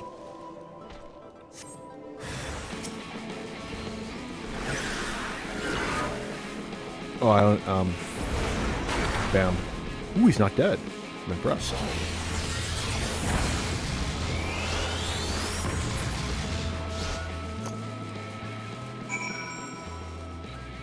It is level 80 though. I really shouldn't be impressed. Close enough for it not to matter. Good show, friend. I wasn't sure what to expect from you, but seeing you in battle has left me with little doubt. Seems I found myself a formidable ally. And so I'll extend the offer in earnest. Help me hunt down Phronesis, and we'll split the bounty down the middle. Well, what do you say? That's the spirit. Now, there's more you should know before we proceed.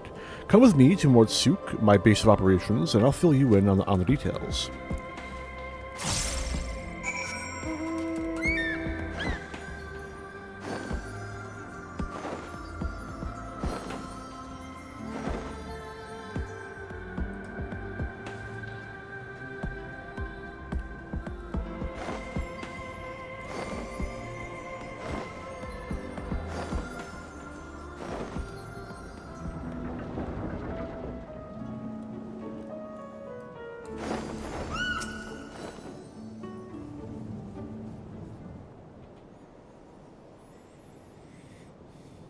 Welcome to Mordsuk, friend. As you can see, it's a bustling trading post frequented by merchants from across the realm. At least it was before Phronesis showed up and started preying on unwitting travelers. Hence the bounty, you see. The lucrative reward has attracted the attention of one capable bounty hunter after the next. Yet the fiend still roams free. You can probably imagine why. Those few who have seen Phronesis and returned to tell the tale speak of the great horrors they witnessed. Cavernous black holes materializing out of thin air, swallowing everything around them into the abyss. People have taken to calling them the Hollows. Rumor has it that one barely has time to lay eyes on Phronesis before he summons forth the Hollows, which proceeds to consume everything in sight. And I do mean everything. Just the other day, an entire caravan was devoured by the Hollows, leaving only nothingness behind. Mages have postulated that these holes are literally tears in the fabric of our reality, gateways to other worlds, to put it another way. At any rate, suffice to say that the next man to come back from the void will be the first. And yet, there's something odd about it all. Witnesses say that Phronesis doesn't seem to go out of his way to prey on people or settlements. He simply shambles across the wastes, summoning hollows one after the next, and the destruction follows as a matter of course. Needless to say, drawing too near to the fiend is tantamount to suicide. Even attacks from afar have been all but futile, as Phronesis simply summons the hollows to consume every incoming arrow. With every conceivable means of attack foiled, even the most savvy bounty hunter have all but thrown up their hands, even though the bounty now stands at some 9 or 10-fold the original amount. I'm of a different mind, however. The way I see it, if only there were a way to neutralize the Hollows, we'd more than stand a chance against Phronesis himself. That is why I require your services. Your easy triumph over the Sin Eaters spoke clear. You're a mage of no common skill. If anyone has the arcane knowledge and aptitude to help me figure out a way to defend against the Hollows, it's you. Don't worry, I fully intend to shoulder my share of the burden, and so I plan to gather all the information we need before asking you to put yourself in harm's way. And with that, I'd best get to work. Once I've formulated a proper plan of attack, we'll talk again. Until then, I suggest you continue to hone your casting skills. The battle that awaits us will not be an easy one.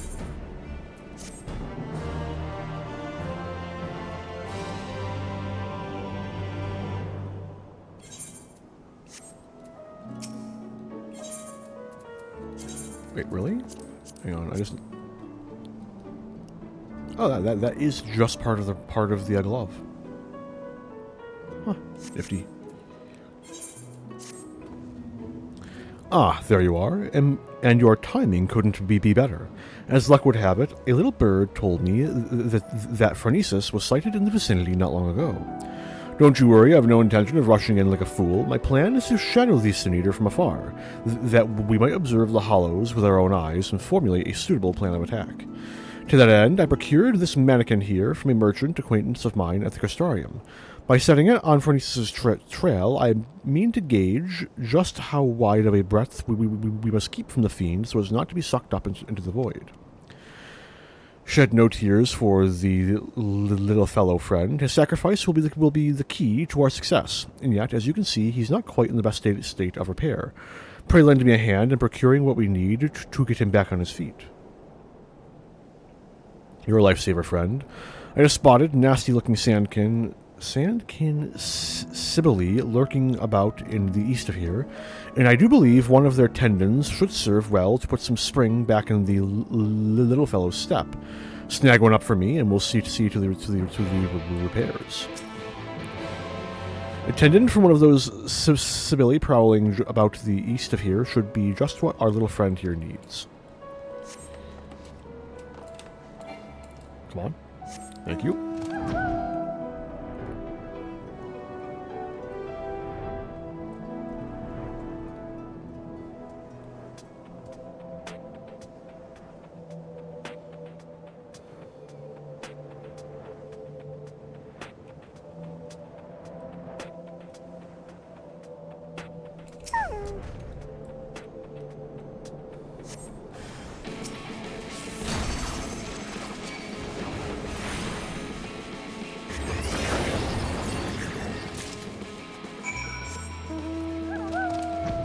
So, like, these ones weren't good enough? Alright, fair enough.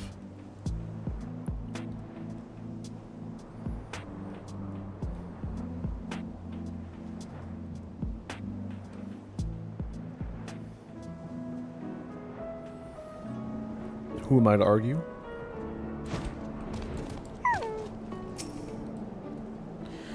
Any luck finding that tendon? For my part, I've acquired something that should serve as a makeshift gear. Cost me an arm and a leg, but hey, if it helps us to claim that bounty in the end, it'll be more than worth it.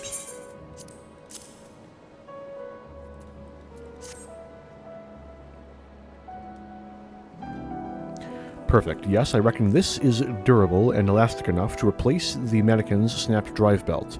I'll fetch my toolbox and get started straight away. In the meantime, why don't you scout out... why don't you scout us out a suitable lookout point? Phronesis was last sighted just southeast of town. Try to find us a spot on higher ground, out of sight from the main thoroughfare. I'm still working on it, but mark my words, our mannequin will be up and walking in no time. See if you can't go find us a good vantage point from which to observe our quarry.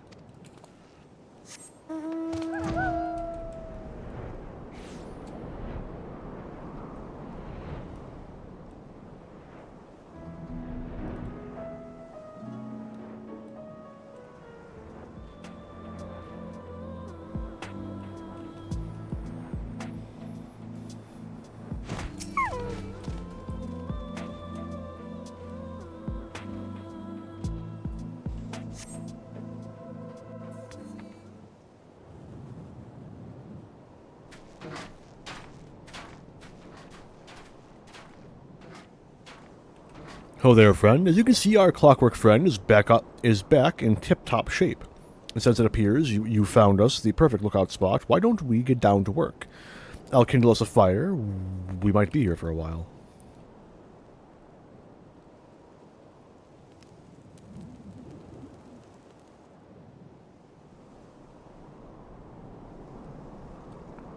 Why are we kindling fires when I'm a mage? Well, I'll be. There's the bastard.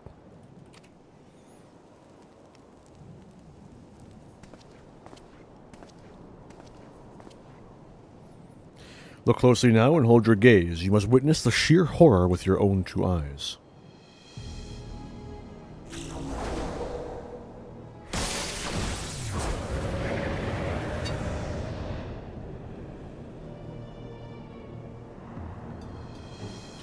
Now, we mustn't send out the mannequin too soon. If Phronesis sees it, he may very well blast it to bits before it has a chance to investigate the hollows.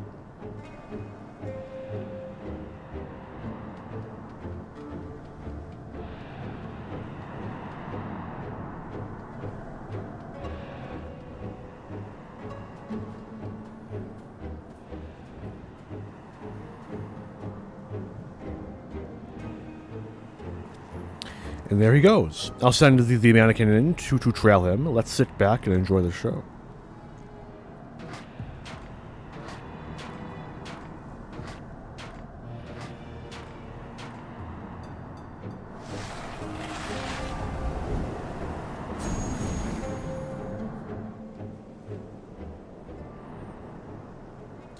Just as I expected, gone without a trace. Shed no tears for our little friend, though through his sacrifice we now know just how much distance we must keep from the hollows to avoid being sucked into the void. Now it's our turn. Let's edge a bit closer and see what we can observe. Mind you, to take care not to wander too close, lest you find a vacancy, or a vacation to a dark, shadowy abyss.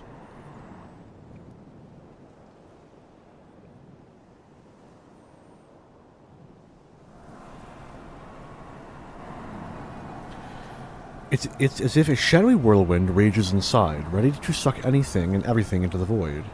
I've seen many a horrific sight in my day, but this sends a shiver up my spine.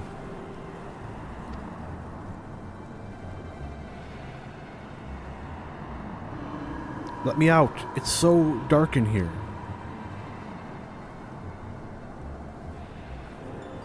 Freered?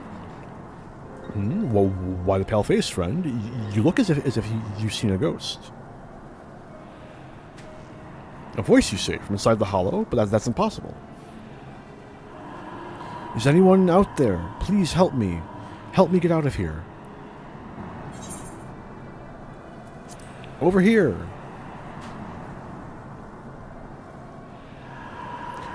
Was that a voice? Is someone out there? If you can hear me, please, you must help me. I can't see anything. No road, no trees, not even an aether current to follow. Which way do I go? How do I get out of this place? This voice. What in the God's name is it saying? The voice of a boy, you say, claims he's lost inside with no aether current to follow. Sounds like he's adrift in the flow. Not unlike what would happen if an aetherite to which one was teleporting was destroyed in mid-journey. Wait a minute. What if there were some way we could channel your aether into the void? Might that not allow your etheric form to serve as a beacon of sorts to guide the child back to us? Of course, not that I know how we'd go about that. You reckon you could do that? I wouldn't even think of asking how. Do your damnedest.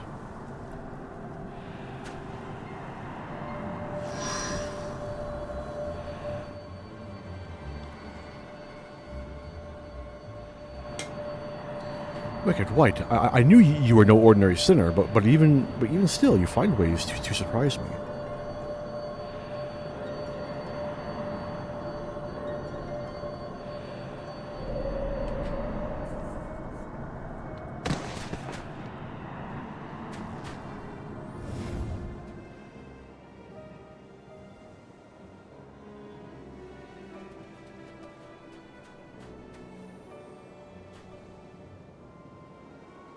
Where am I? Well, I'll be damned. There was a child inside. Our little expedition has left us with more questions than answers, eh? But for now, this boy needs our care. Let us carry him back to Mortsuk and find him a warm bed and some nourishment.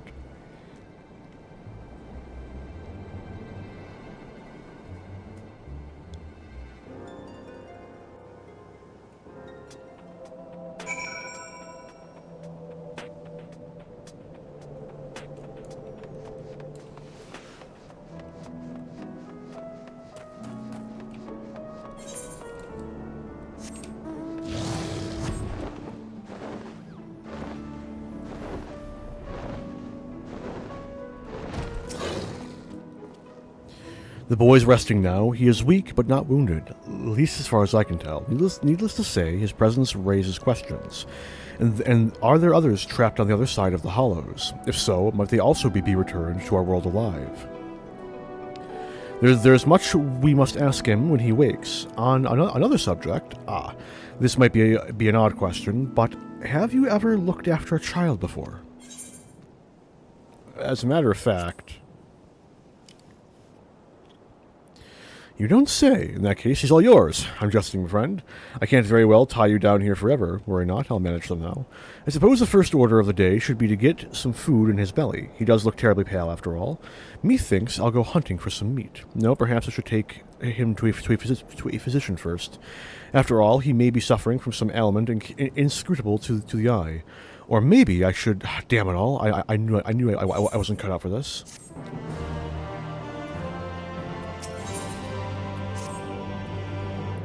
Ah, there you are. You'll be happy to know that the boy is awake and seems to be none the worse for the wear. Physically speaking, at least.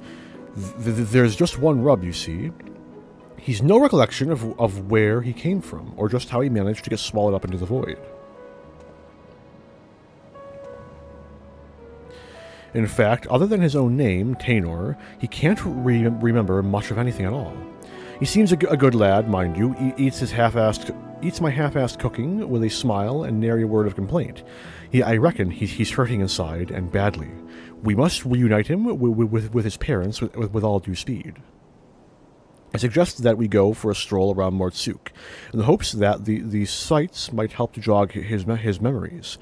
He can't have wandered far. Why don't you check up on him? Oh, I suggested that. Okay. Past tense, not current tense.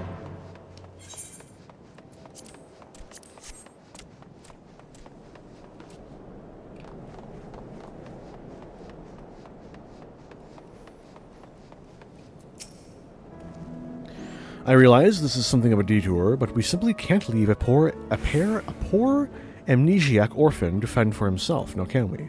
Let's find the boy a safe home as soon as we can.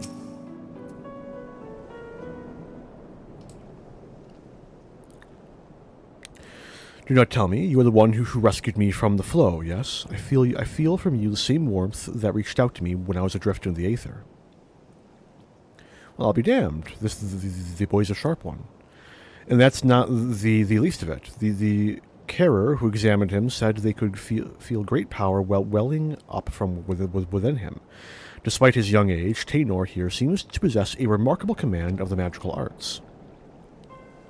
Perhaps I do, and yet I cannot say. Try as I might, I can recall nothing of who I am or where I came from.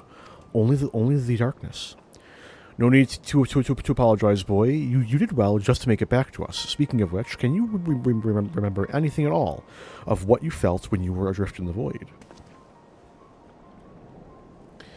That I remember, or at least I think I do.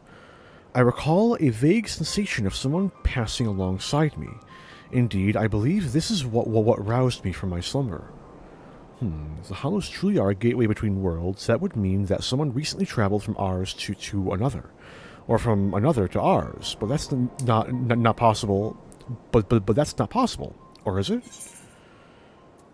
You'd be surprised.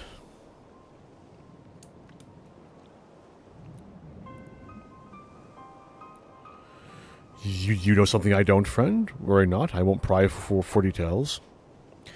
Ah, well, no sense racking our brains over matters beyond our comprehension. Let's concentrate on what we can do, namely finding the boy here a home. No doubt his memories will come back to him in due time. You truly do that for me, but the two of you have already saved my life. I couldn't possibly burden you any further. Yeah, it's no burden at all. Besides, if we can figure out just who you are and where you come from, it just might lead us to the answers we seek. Now, let's consider the options. One possibility is that you're an orphan, all alone in this world, with not a soul to care for or look after you. And yet, this seems unlikely. Yes, the mystical powers you possess say otherwise. If you are truly as skilled in magic as they say, then it stands to reason that someone trained you in the art. Who this master of yours is, and whether you are of their blood or simply received their tutelage, this I cannot say. But either way, I'm certain they're worried sick about you.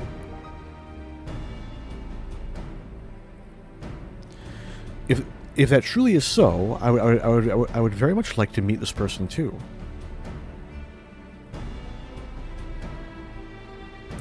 That settles it then. Let's get down to business. I took the liberty of inquiring around Mortsuk and the Crystarium. Unfortunately, there have been no reports of missing persons matching Tainor's description, which means that we have no choice but to take our search elsewhere. I know of a merchant in town whose travels often take him far afield. Let us have a talk with him and see if he's heard any helpful rumors.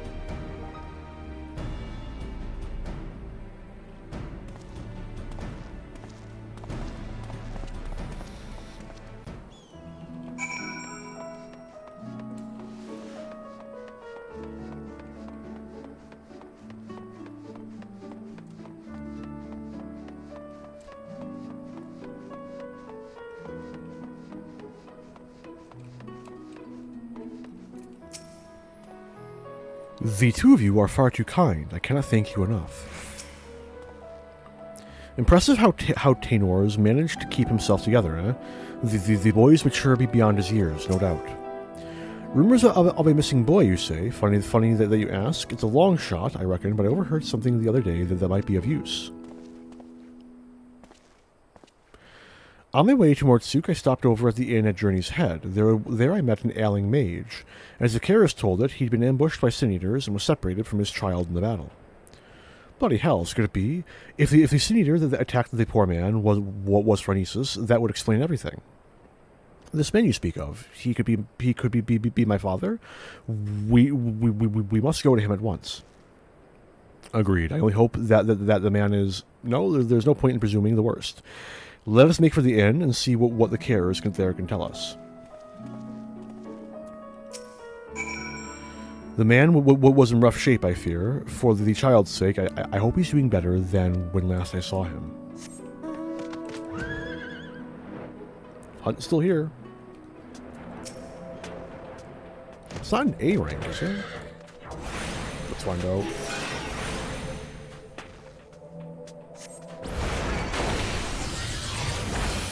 I'm dead. It's an A rank 1. Leave. Oh, it's C rank.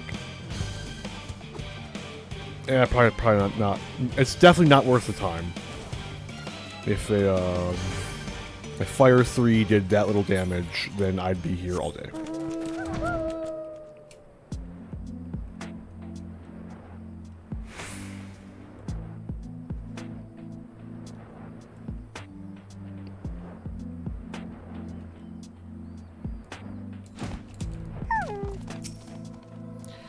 My father is here, but this place is... I just hope whatever we find here puts a smile on the poor boy's face.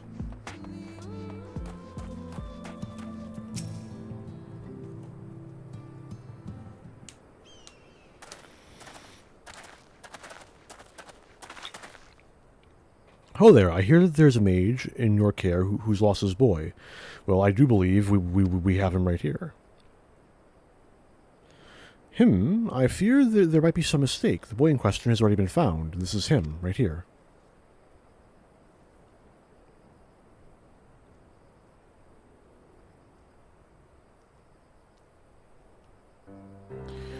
So it wasn't my father after all.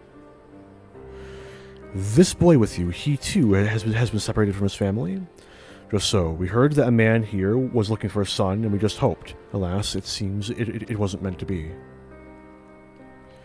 But there are many people here, yes? Might I ask around to see if any of the others are my family? But of course, yet many of the people here are quite ill, and in many cases in considerable pain. It is not a place for a young child to walk around unattended. Indeed, it's not. I guess that means either myself or Arentel here should accompany him. I'll go with him. The walk might help me take my mind off things.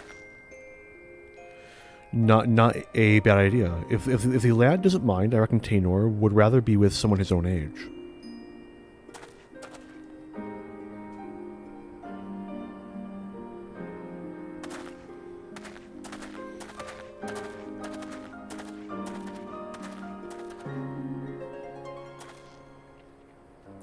Take his mind off things. Speaking of which, how is the boy's father holding up? I fear the poor man has already departed on his journey. He is a man no longer.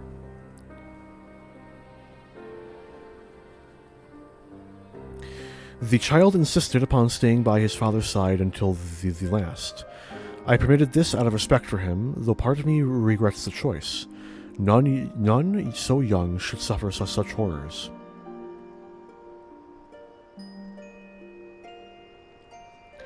It was some small solace to learn that he has living relatives who reside at the Crystarium. In fact, I was just making preparations to escort him there myself. I see. Reckon we should also find someone to look after Tanor as well.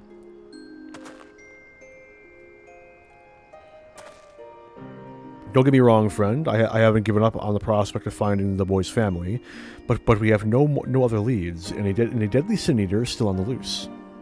If the lad tags along with us every step of the way, he's far more likely to end up dead or worse than to ever reunite with his family.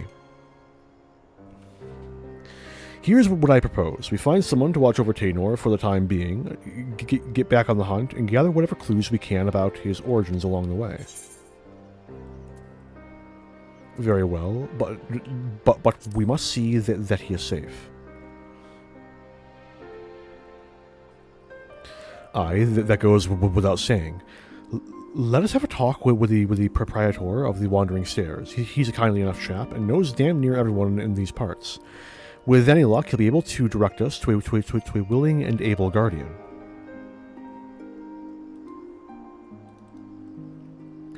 Look, I don't like this any more than you do, but it's the best we can do for the boy given our circumstances. At any rate, let's find him and share the news. Don't worry, it's my decision, and I intend to take responsibility for it.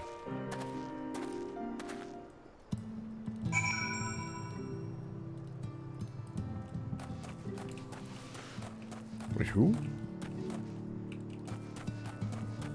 I thought it was a Lupin for a second. Like, what the fuck? They're here?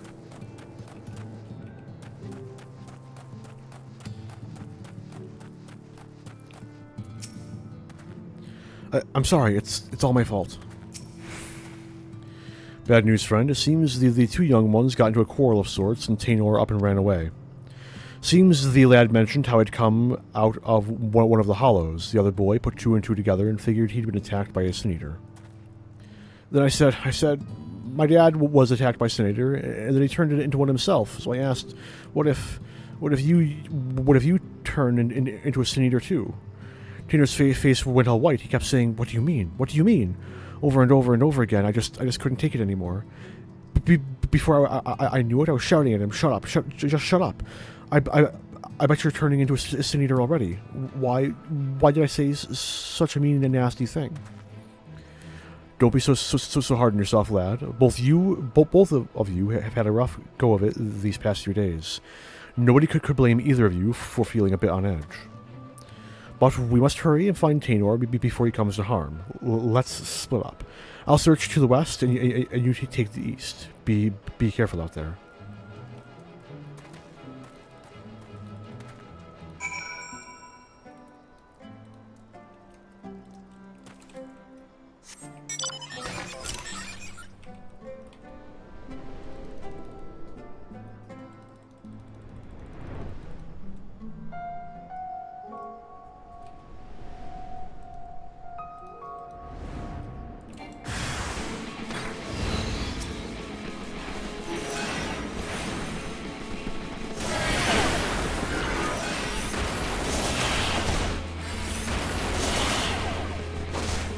Oh, that was underwhelming. Yeah.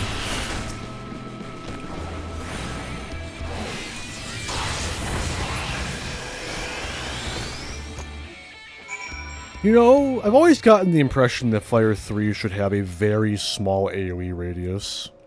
But that's just me. Same thing for Fire 4. It doesn't make sense. It wouldn't work, but you know, just how big the fucking animation is, it's insane that it only affects one guy.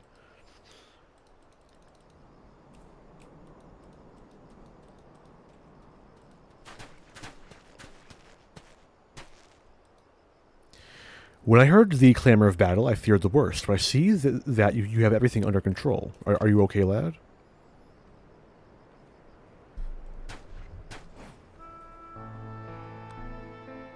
Forgive me, I don't deserve this kindness.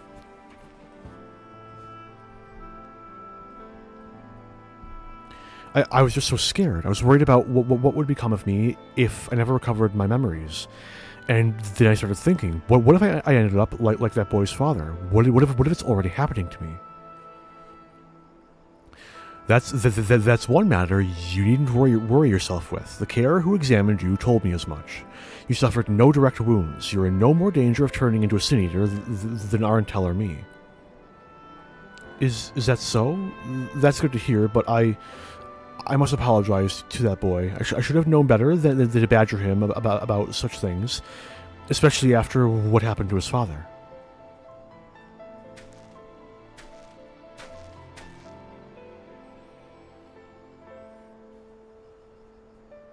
Funny thing that he was saying the same thing about you. You both have good hearts, lad, and you've been through more than any man should. There's no need to be ashamed about your feelings. There is still so much I do not understand about this world.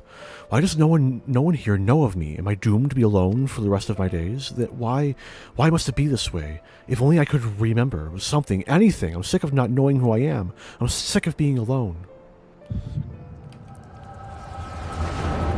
Oh boy, I love me the echo.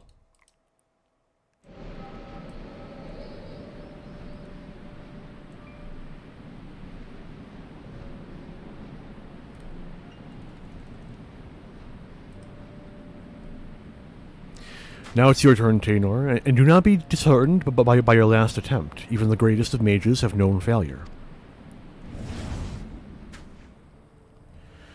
Your command of magic is the equal of my own. If I can succeed, there is no reason why you cannot. Free your mind of worry and focus. Thank you, Nilebert. I shall try my best.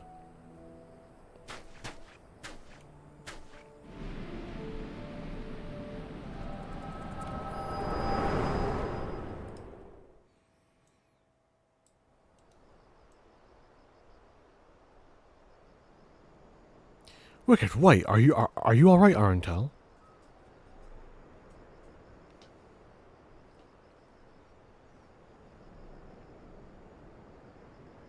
I remember now.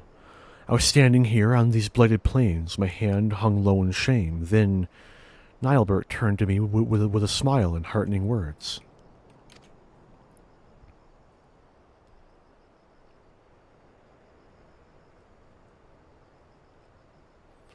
Nilebert, why does that name sound so familiar?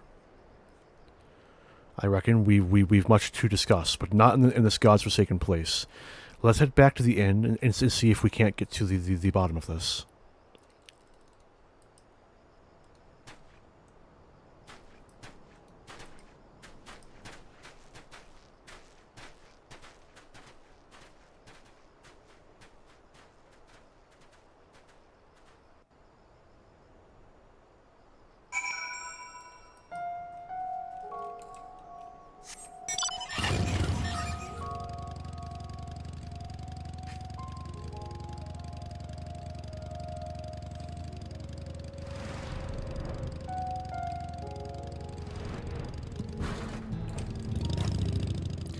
Just a moment. Shouldn't be long. Something just came up.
Okay, I'm back. I do hope he'll forgive me. We have much to discuss, but first, we should let the two boys make their peace. Taynor, are you alright? I'm so sorry. I shouldn't have said those nasty things. Forgive me for reacting as I did. I'm fine. In fact, I seem to have recovered some of my memories. Really? That's wonderful. Maybe you won't feel so scared and alone anymore.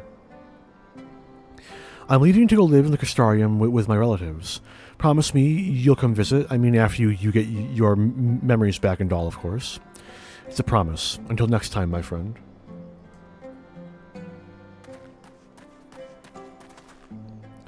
I knew that you two would work things out. Now, let us return to Mordsuk. We have more than our share of questions that need answering.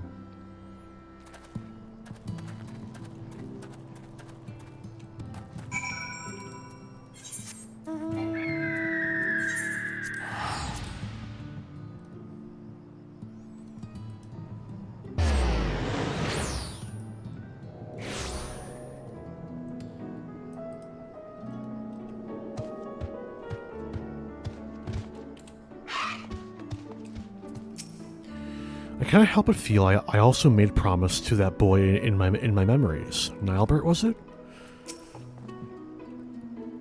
As I saw it, first you fainted all of a sudden, then you came to. A portion of Tina's memories had returned. What in the world happened out there? The Echo.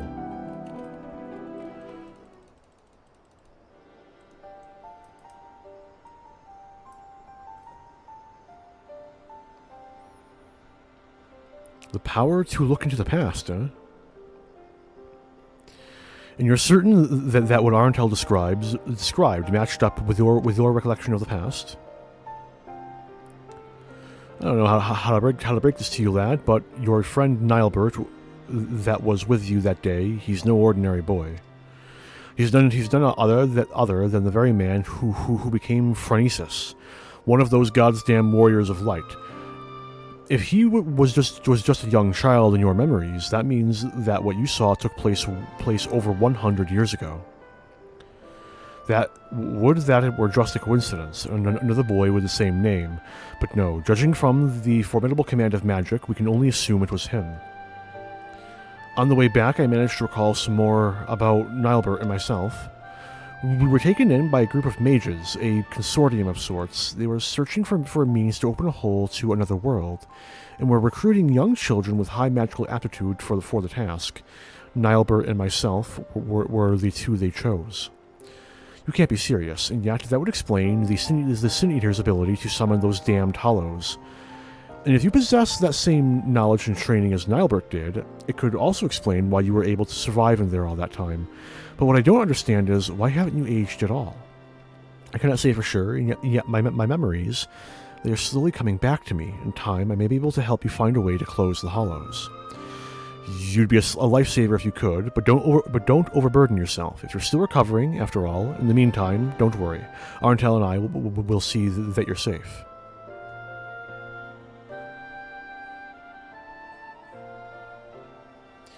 I thought Tainor was just a victim of the Sin Eater. To think he was actually friends with the man himself, or back when he was still a man. That can't be a simple coincidence. Yes, I'm convinced of it now. The child holds the key to defeating Phronesis. We must keep him safe and not let him out of our sights.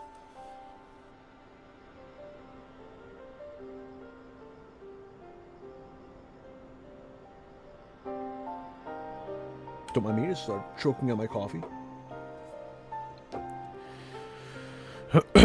Besides, look at how hard he's trying to recover his memories, and not so heartless as to kick the poor lad aside before he's figured matters out.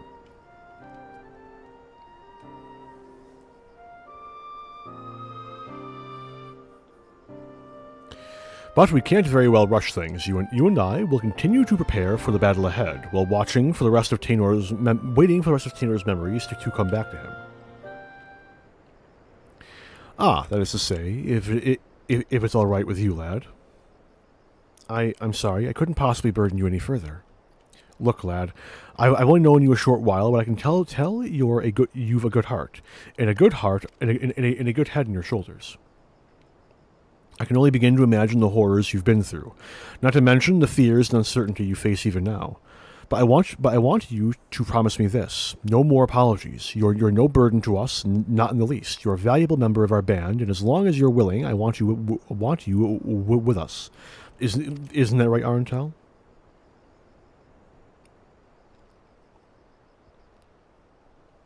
I see. Thank you, Krieg. Thank you, Arentel. I will aid your quest in whatever way I can. That's more like it. We're counting on you, lad.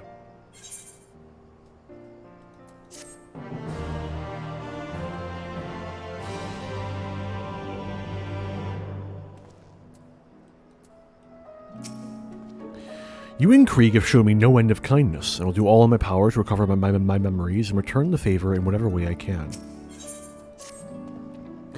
Good news, friend. Taynor here has told me that his memories are starting to come back to him. There's one recollection in particular, he says, he's eager to discuss with the two of us. Tell us, lad, what is it?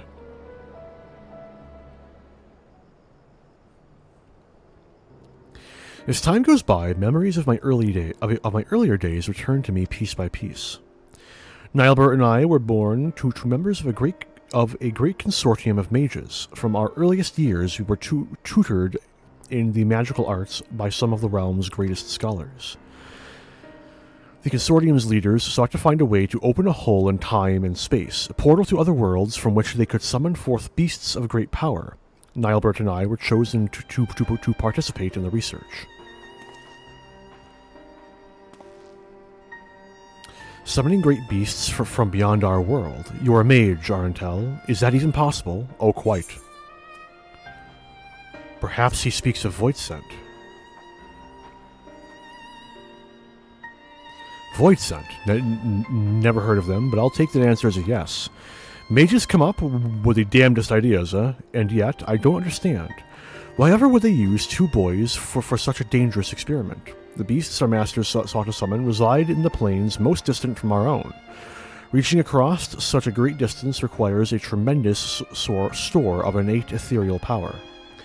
And so our masters set about to breed the perfect mage. Marriages were arranged to wed the mightiest members of our consortium to one another, in hopes that they would bring forth children of theretofore unheard-of magical aptitude. Finally, they succeeded. And so you were born, and Nilebert.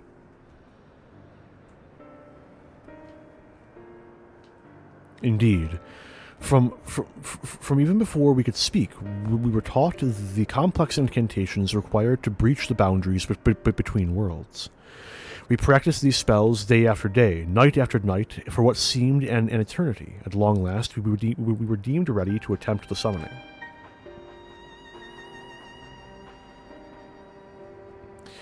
Sadly, the experiment ended in failure. The pull from beyond the rift was too strong to resist, and I was sucked into the hollow of my own creation.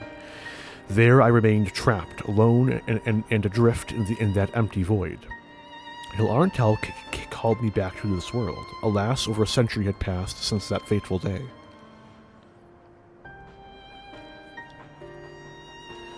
That's the one thing I still don't understand. If so many years have truly passed, why is it that you have not aged even a whit? I cannot say for certain, but I remember the words of one of my teachers. The rift is not unlike a border between countless worlds, a place that exists beyond time and space. If it is true that the rift exists outside our concepts of time, then it is all too possible that even seconds spent in that empty pocket could correspond to months, years, or decades in our world. And so you return to us just as you were that day, even while over a century has passed for the rest of us. But why didn't Nilebert save you? Shouldn't it have been as simple as opening up another portal to the void where you were trapped? I fear that would have been close to impossible. Opening the portal and reaching as far into the rift as we did required all of our energies to be focused in unison. So, in losing you, not only did Nilebert lose his friend, he lost his only chance at saving you. Talk about being dealt a rough hand. Fear not, I have good news to share as well. I do believe I've managed to recall the incantations needed to summon and manipulate the Hollows.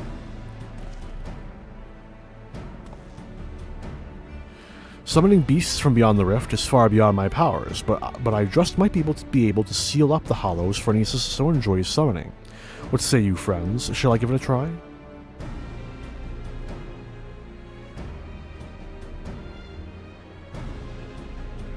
Oh, no, now that's music to my ears. But let's not be too hasty. After all, the last time you tried to use this magic, there were some complications, to say the least. Yes, we must take the necessary precautions before confronting Phronesis in earnest. Let us meet outside the village, where Taynor can test out his magic safe from harm.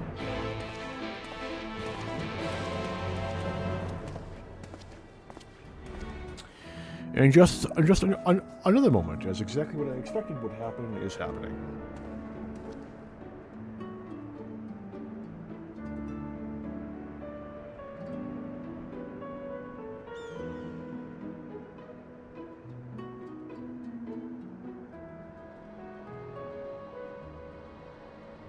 Not even 10 minutes later, she wants to be let out again.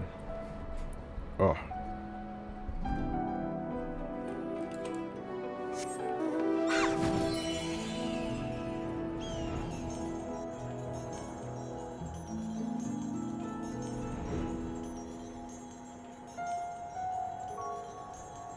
What level is this? 6? Not bad. Oh, fucking journal is still huge. Hang on, I can fix that. Ta-da. There we go, much better.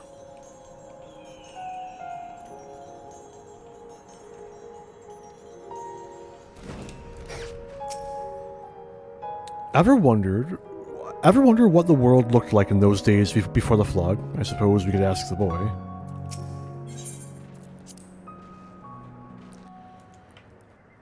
You know, with how lucrative Final Fantasy XIV is to Square Enix, you really gotta wonder if they'll ever make a, like, 14.2 or 14.5, where it's just a normal Final Fantasy game, like, single-player, all that jazz, but like, you play as Ardbert, and it tells the entire story of their adventures through Norvrant, hitting all the points, and yada yada yada, ending with, like, the lead into 14, right? Hell, maybe even, like, there could be DLC content, where it's like instanced boss fights against generalizations of the Warrior of Light. That would be nifty. Anyway, Wicked White, you did it, lad.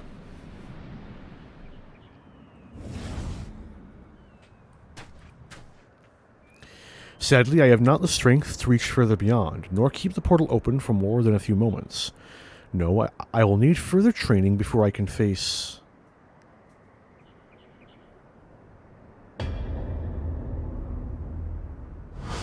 Uh-oh.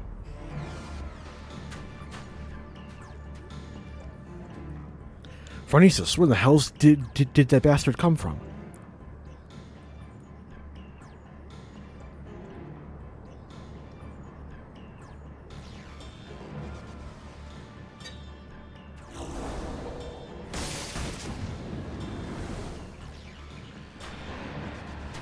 Damn it all, I'm too close. I can feel it pulling me in.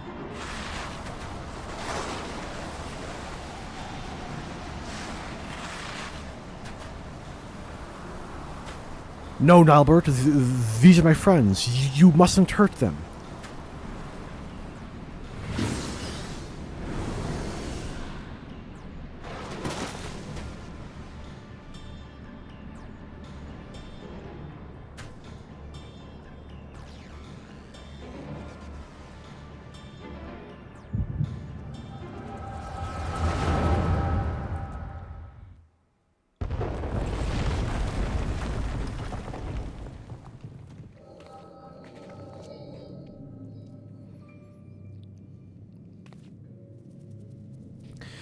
This isn't good. The cave-ins completely sealed off the tunnel behind us. We have no recourse but to press on without our companions. You heard her. What'll it be? I suppose it falls to us to slay the beast and collect the bounty. Perhaps you and your band would care to take the lead? Spare me your japes. You've no intention of giving up your prize. Mind you, I too made a promise to my companions. A promise I mean to keep. I told you that splitting up is a bad idea. If Brandon and Renda Ray were here, the second-rate spellcaster would be no match for us. Now, Sylvia, let's not forget who our true foe is here. Lammet, you're certain that if we slay this monstrosity, the cave-ins will cease? According to the miners, the beast was first sighted on the same day the tremors began. Its very premise sucking the mountain dry of its aether. We dwarves know these caves as well as we know our own bodies. Trust me. Then I suppose we'd best make short work of it, maybe before everything comes crashing down. Hey, where do you think you're going? My apologies, I took your ceaseless prattling as an invitation to proceed on my own. Think yourself clever, do you? You've uncommon confidence to think you can fell the beast without aid. Answer me this. Why is it you are so intent in claiming the bounty for your own? The bounty? Why indeed. At any rate, unless you've a mind to stand around here until we all get crushed, we'd best be moving on, yes? Finally, something we can agree on. And so, I have a proposal. What say we band together until our battle here is won?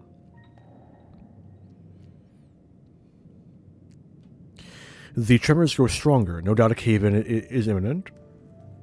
Let us vanquish the enemy with our combined strength, and quit this place before it becomes our tomb.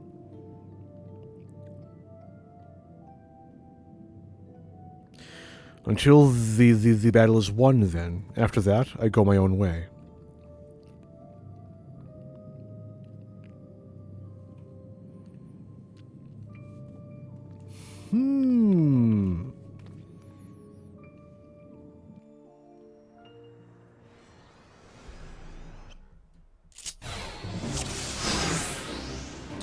Black Mage time. Your aid is most welcome, Albert. Let us make short work of the beast and take our leave of this place while we still can. Indeed.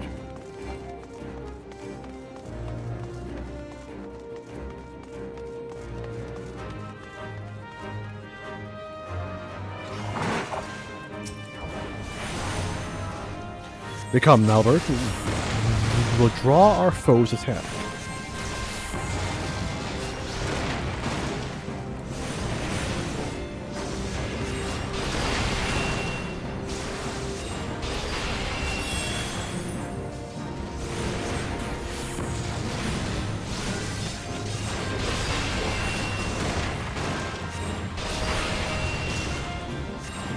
I don't even get Umbral Hearts, man. It sucks.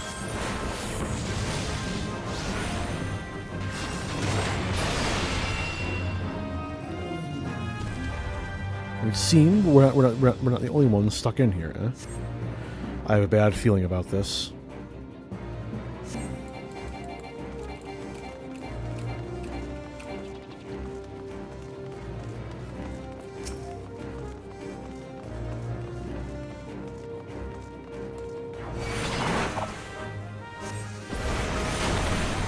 The leftmost one is mine. Sylvia, you take the fiend on the right. It is done. Head after you, fiends.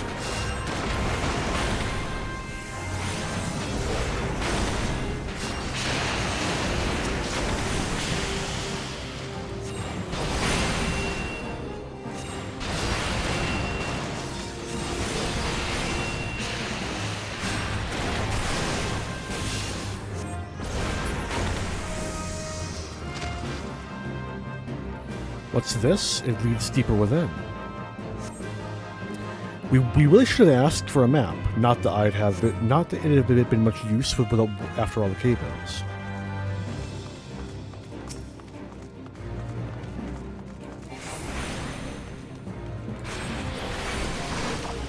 Well, aren't you a big boy?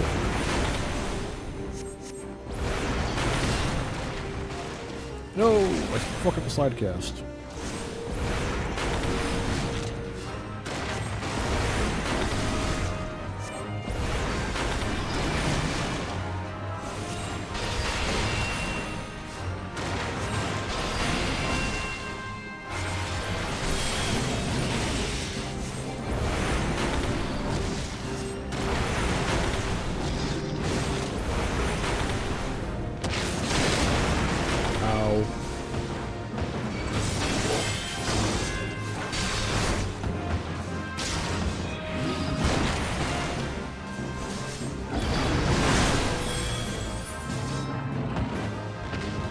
Still think you could have managed on your own, mage?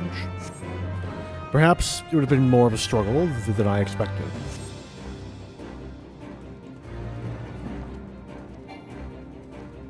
Oh, fair. Boring staff. Could have gotten a cooler looking staff, dude. Even low level, there's good options.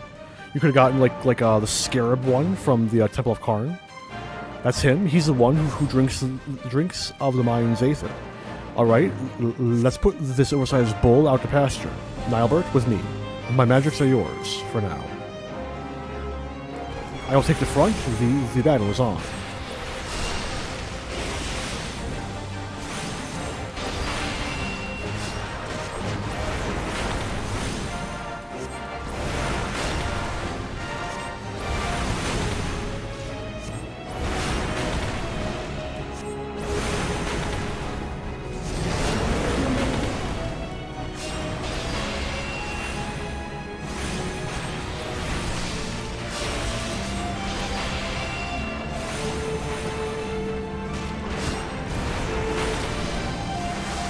Summons others of its ilk. We should dispatch the small fry and quickly. Leave it to me.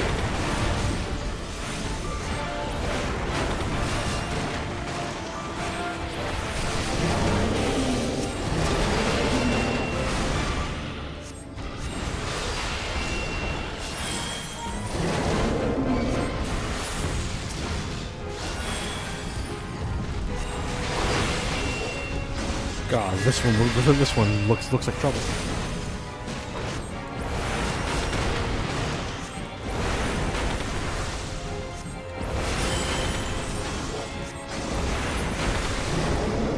That should do it, Sylvia.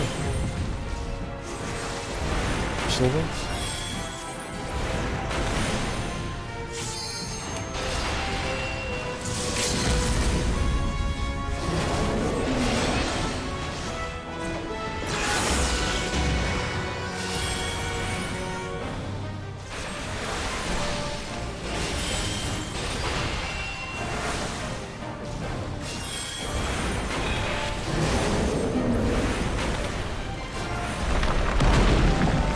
Another earthquake. This bodes ill.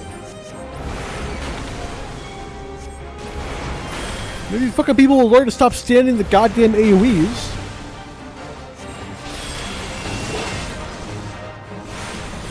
They've all got a fucking death rush.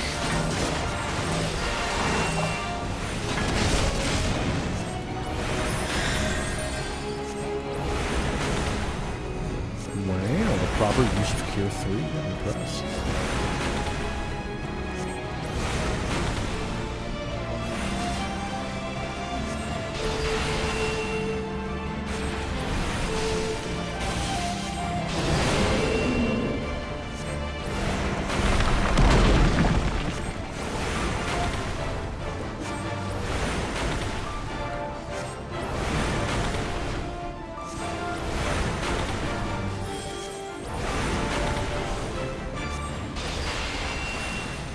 Froze up to something. Stand back, my friends. To my side, I'll heal your wounds.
Still in the headlights. He put on resistance.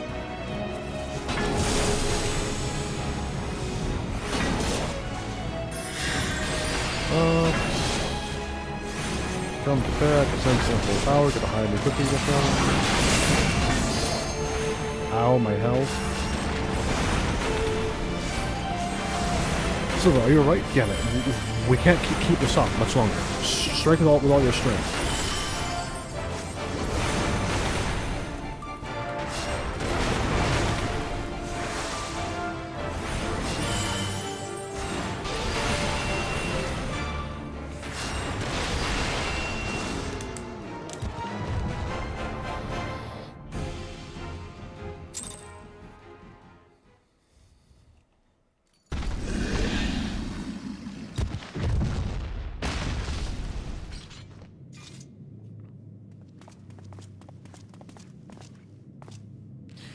We've done it. Now to find ourselves a way out.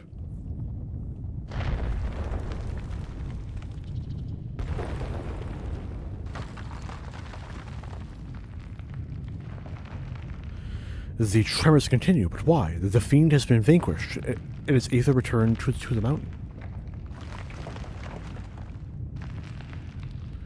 We were wrong. No, it was not the creature itself that was causing the quakes.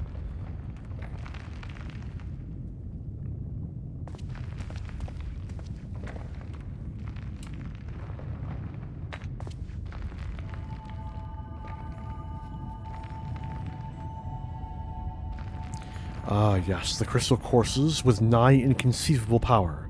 A vast wellspring of aether accumulated over ages. Yes, the beast was but a hungry creature drawn here by the stone, as was I. You had no interest in the bounty all along. The stone has been left unchecked for too long. The sheer volume of aether it houses now is so vast and overwhelming it threatens to bring the entire mountain down. For how many years have I searched for it, this precious relic that could afford me the power needed to save my friend?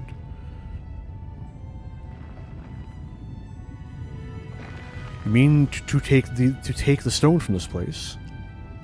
But then what would happen to the mountain? If the aether is not returned to the earth, it is but a matter of time until the mine collapses. The miners who live at the foot of the mountain, countless lives would be lost.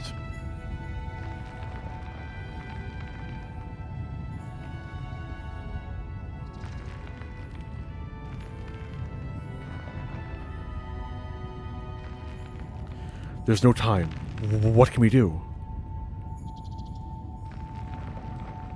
Tainur, my friend.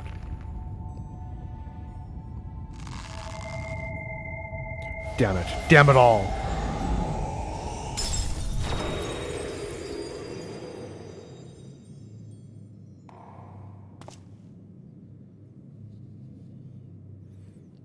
The tremors have stopped.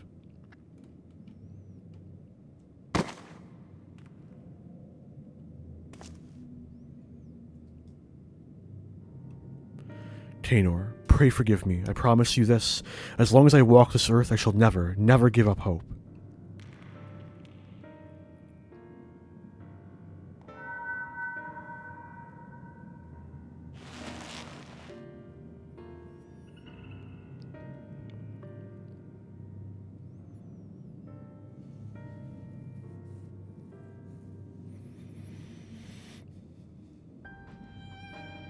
The stone was yours to do with as you pleased, and still you chose the fate of many over that of your friend. In return for your sacrifice, I would make you an offer. Come with us. Let us join you in your search for a means to save your comrade. The life of an adventurer isn't an easy one, but I dare say you strike me as a sort who just might enjoy it. So, what say you? We'll travel the realm together and lend our strength to whatever unfortunate souls we encounter along the way. And who knows, before you know it, you might just stumble upon a way to rescue your Tainur.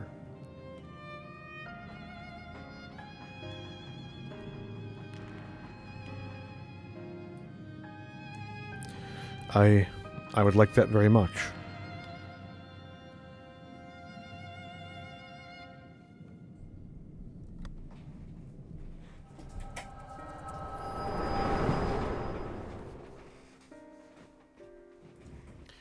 Taynor, forgive me. I may have failed you today, but mark my words, for as long as I walk this land, I will not abandon hope. I will find a way to bring you back to us. But today I find myself in the company of new companions, and for now I must lend them my strength, just as they lent theirs to me.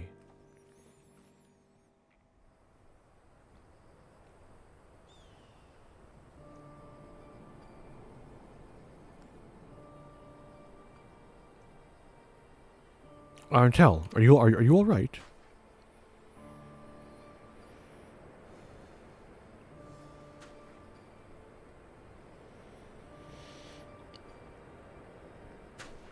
Worry not, Phronesis is long gone. I launched a few arrows in its direction, and while it was distracted by Taynor's spell,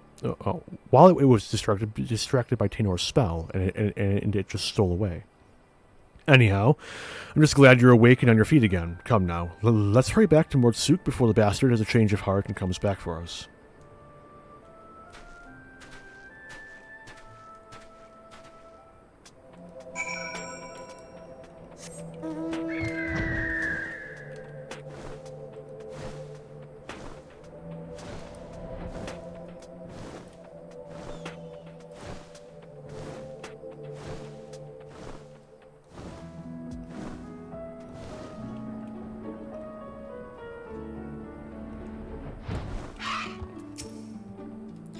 Could it be that Nalbert came back for me?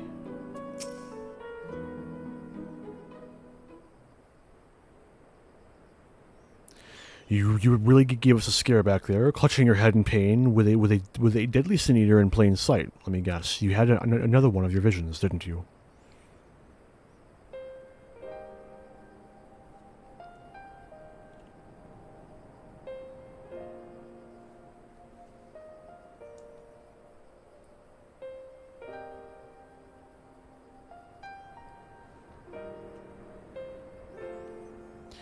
White take me. So, that's how Nalbert and Ardbert met up. Just goes to show you that in times of crisis, even the bitterest rivals can turn fast friends. Now, let's see if I have this straight. Nalbert made it his life's mission to save Taynor here. Knowing that his own energies wouldn't suffice, he went in search of a relic that would afford him the etheric power needed to reach beyond this world. And deep in the mines that day he found it, yet in the end he decided to sacrifice the stone and his own cause to save the lives of the countless innocents who called the mountain home.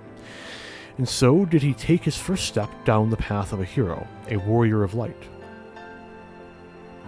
So that's why he came back to this place, why he still summons the Hollows as he did so many years ago.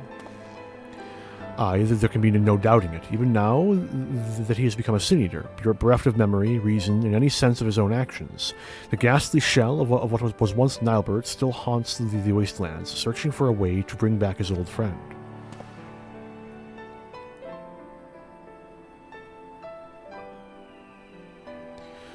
I only knew him as a child, and the whole idea of Sin Eaters and Warriors of Light, it was all so new to me. Even as the pieces came together, I could not truly believe that Nalbert and this Phronesis were one and the same.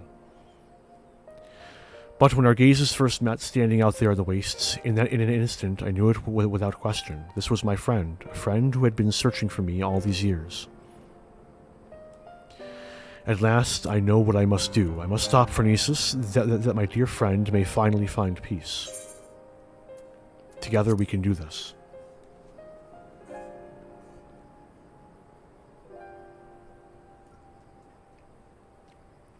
Thank you, my friends. In this battle, I was able to push Phronesis' Hollow away from Krieg, if only for a short distance. With more training, I'm certain I can learn to close them up entirely. After all we've already seen from you, I have no reason to doubt you. If you are game, so are we. Finally, so some cause for hope, but still, we must exercise caution. The last time the boy worked his magic, our foe showed up faster than you can save Phronesis. Well, this might be simple coincidence. The likelihood is high that the casting of the spell itself summoned the Sin Eater to us. You'd best avoid casting any similar incantations until we're prepared for the final confrontation. I want you to stay close for now, devote yourself to your studies, and hone your skills to whatever degree you can in the safety of the village. In the meantime, Arntel and I will redouble our training efforts as well. Should we succeed in finding a way to counteract the hollows, it will come down to our firepower versus our foes. We must be at full strength for the battle, lest we allow victory to slip between our fingers.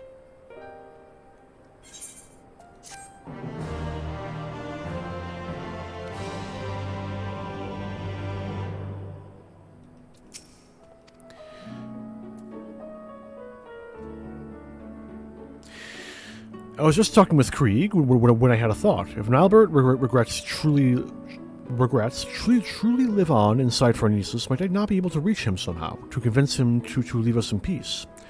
The words had barely left my mouth when he shot me a glance that pierced me like a dagger. Expect reason or mercy from a Sin Eater, and it will be the death of you, he said. Though it may have the form of a man, its mind is that of a beast that lives only to feed on our flesh. It would seem I was a bit too idealistic. Clearly, I still have much to learn about this world.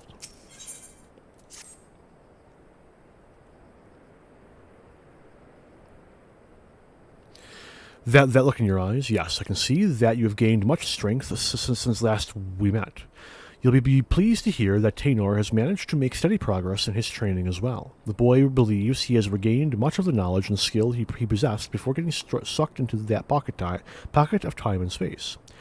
An admirable feat considering that it was not long ago that he could scarcely remember his own name. And yet there is one aspect of his training that has yet to be addressed. Put simply, the boy lacks experience in battle. To work the magic necessary to seal up the hollows, I must maintain perfect focus and clarity of mind. If the battle with Phronesis is my first, I fear my concentration will be disrupted all too easily. And so I thought I'd take the boy out into the wilds, that he might acclimate himself to the battlefield and further hone his command of magic in the process. And yet we must keep a wide breadth of Amarang. Were we to encounter Phronesis before we are fully prepared, the results could be disastrous. And so I propose that we go on an excursion of sorts. Would you be willing to accompany us? I believe there is much the boy could learn from your example. Excellent. Then let us make for Lakeland. The beasts in the forest of the Lost Shepherd should provide a fair challenge for the lad.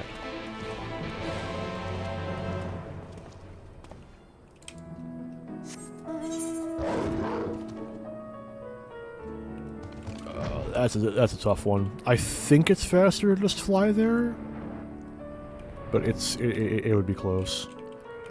It might be faster for me to go like Crystarium, turn around, Tessellation, but.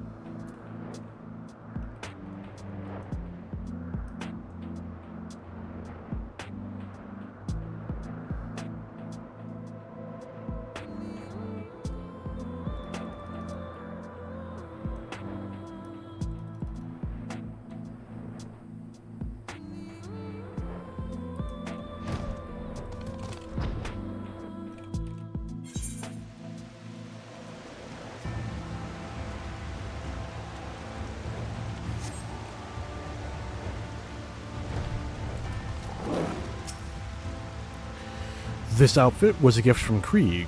Do you think it suits me? And there he is. Now, shall we get down to... Is something the matter? Oh, it's raining. How do you like my new clothes, Arntel? Not only are they stylish, why, I can just feel the power welling up from deep within me. They were a present from Krieg. Isn't he the best? It was a simple investment, nothing more. Just we must seize every possible advantage if we hope to triumph over our foe. But enough idle chit-chat. We have work to do. Arntel, I would ask you to begin by setting an example for the boy, showing him precisely how you conduct yourself in battle. We can't very well just toss him to the Wolverines on his own, now can we? So, why don't you go out there and hunt one down for us? Taynor, watch carefully, and let Arntel show you how it's done. He were an aspiring archer, I'd gladly show him the ropes myself, but I fear I'm out of my league when it comes to magic. Go hunt down one of those wolverines and show the boy how it's done. It is an honor to learn from you, Arentel. I promise I will not take my eyes off you for even a moment.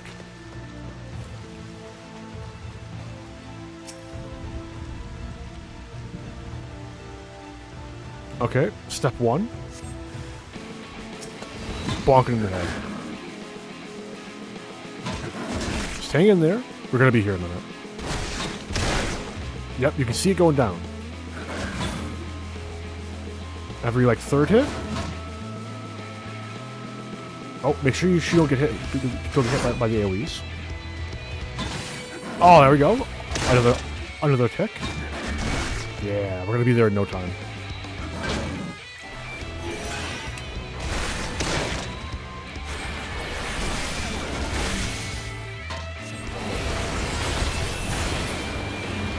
Oh, didn't even get to do my opener. Alas. Nice work, friend. If you have any further advice for the boy, pray share it with him. At least 5 bonks before your first cast. That's just proper form, you know?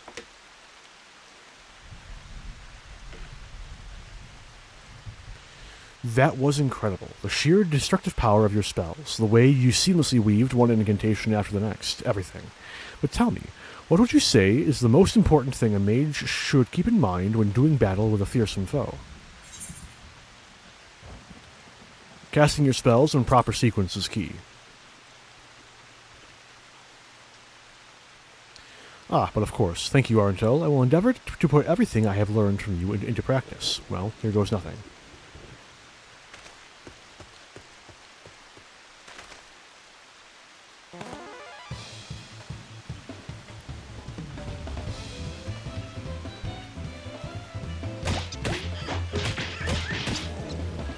Drat, where do I... No, that's not curses. Just stay still so I can hit you already.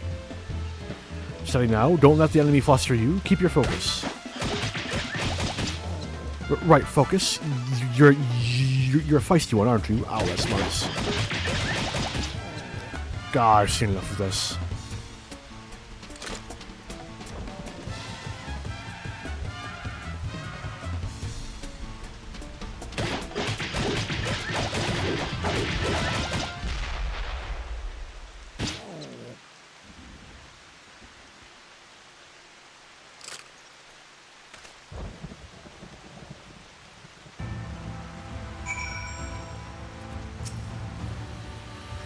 Forgive me, friend. I was beginning to fear for the boy's dignity, if not his life.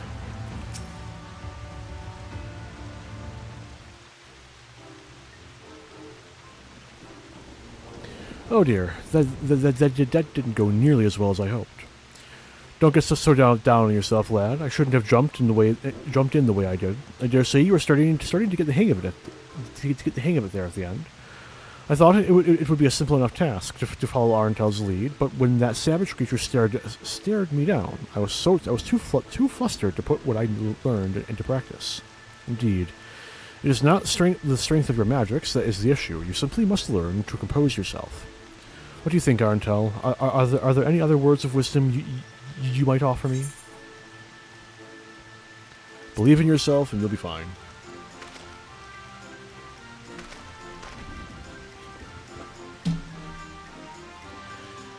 Thank you. I'm sure you are right. I can't allow my foe to break my concentration like this. Anyhow, let me try once more. This time will go better, I promise you.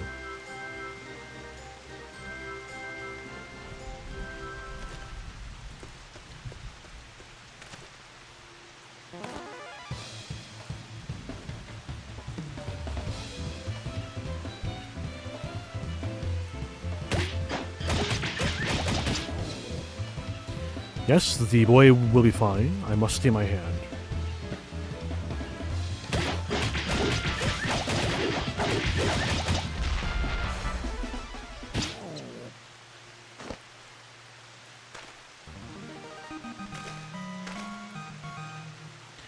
I did it. The battle is won.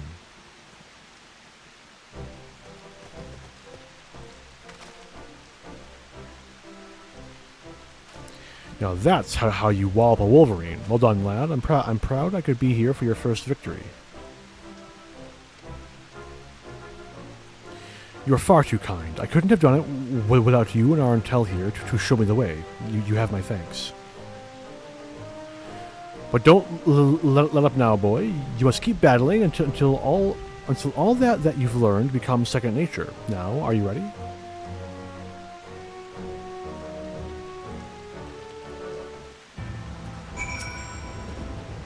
The boy fights with awareness and composure. I do believe he's earned himself a respite and some more worthy opponents next time around. That was rather more difficult than I expected, and yet, thanks to you and Krieg, I feel like I can hold my own on the battlefield now. I'd have to agree. The way you made short work of that last critter, I'd say it's time to find you a more worthy foe. Let us return to Mortsuk and plot our next course of action.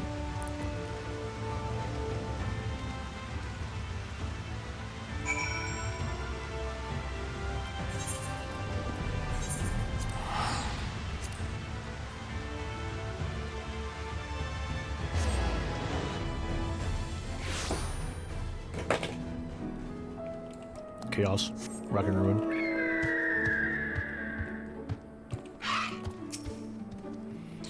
I must say that training session was most exhilarating. There's nothing quite like the feeling of vanquishing fearsome foes and gaining confidence with every thrilling victory. You've proven the perfect mentor for the boy, Arntel. Hells, I dare say old Krieg here could learn a thing or two from you.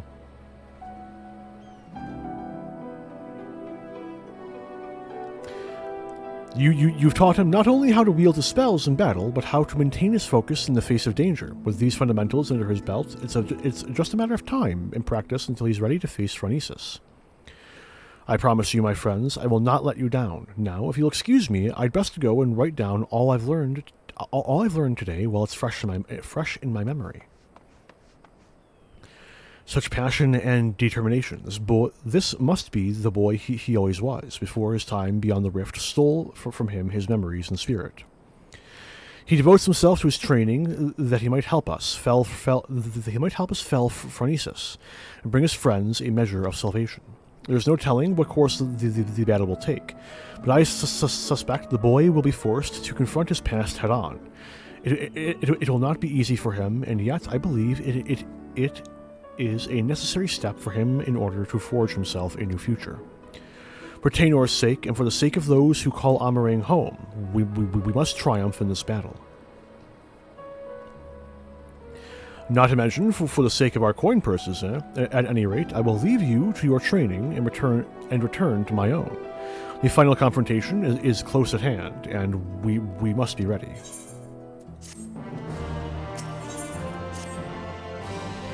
Well, look who's back and looking more imposing than ever, I might add. You'll be pleased to know that Taenor's command of his magics has advanced by leaps and bounds since you left. Says he's finally convinced he can hold his own against Phronesis. Truth be told, I worry about the boy. As devoted as he is to his training, I can't help but notice a sad, uneasy look in his eyes from time to time. He insists it's nothing, of course, but I remain unconvinced. As a fellow mage, perhaps you could succeed in reaching out to him where I failed. He should be around here somewhere. Go and find him, and see if you can't offer him a few words of support, won't you? Taenor probably reckons that a muscle-headed bounty hunter like me couldn't understand the worries of a mage, and hells, he's probably right. Would you be so kind as to go and talk to the boy for me? He should be around here somewhere.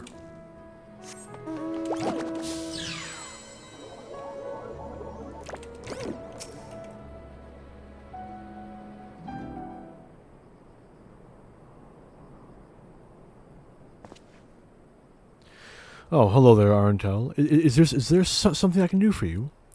Krieg was worried about me, you say. That is kind of him. I assure you I'm completely fine. I owe so much to the both of you. You brought me back from beyond the rift, took me under your wing, trained me, and comforted me to the point that my memories and magic have both returned. I am finally ready to face my old friend in battle, and it is all because of you. And yet there's a fear growing inside me, a fear that threatens to consume me. If in my studies I have learned much about the Sin Eaters. I learned how those who fall to the most powerful Sin Eaters, like Phronesis, become Sin Eaters themselves, doomed to live out their days as mindless, unholy abominations. If I were to lose my focus in battle, and you or Krieg suffered the same fate as Nilbert, the only 3 friends I have known in this world, if I lost you all, how could I ever live with myself again? This thought, it shakes me to my very core. If you falter, we will be there for you.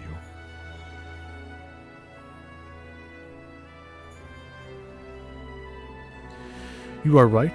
I mustn't forget that I have 2 strong friends by my side to help me shoulder the burden. Thank you, friend. The task is a daunting one, but I will trust in myself and in these strong and gentle friends who stand by my side.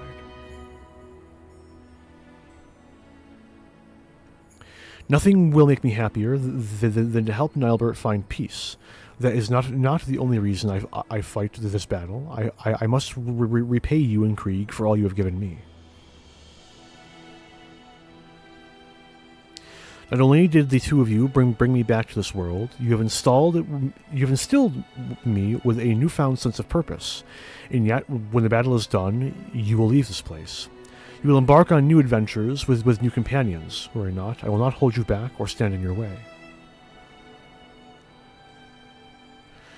That is another reason I must fight this battle. I must prove to all 3 of my friends, that I am strong enough to get by on my own. Be strong, Taynor. You can do this. Or, sorry, perhaps I got a little carried away there. In any event, we should go tell Krieg that I'm ready.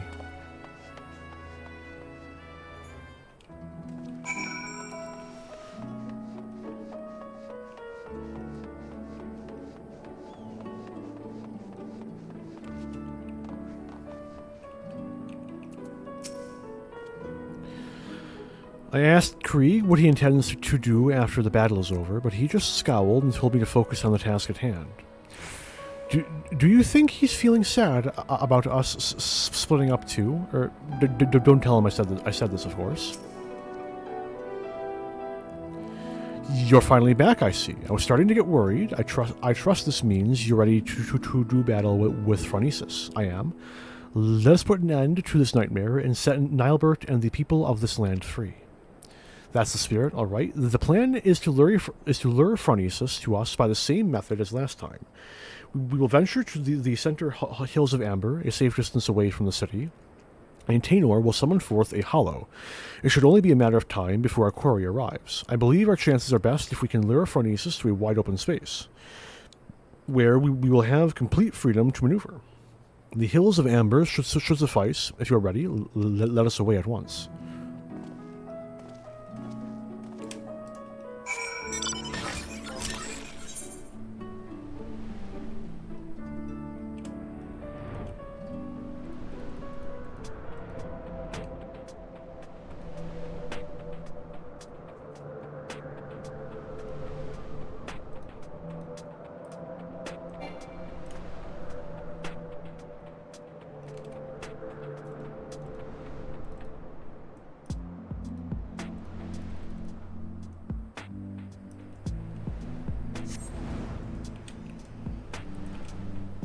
Get off fucking mount. Thank you. I couldn't be more proud of how much Taynor has grown since we first met him. Why? He's like the son I... Enough shit, Shanna. We have a battle to fight. I'm ready. Let us begin.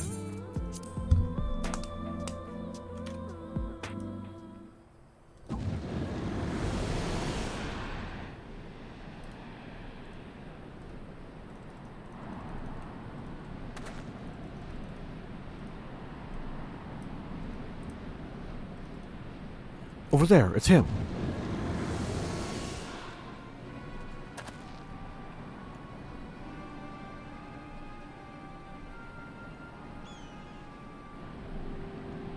Yes, I knew you would come. Well, I guess you won't be needing. We won't be needing this anymore.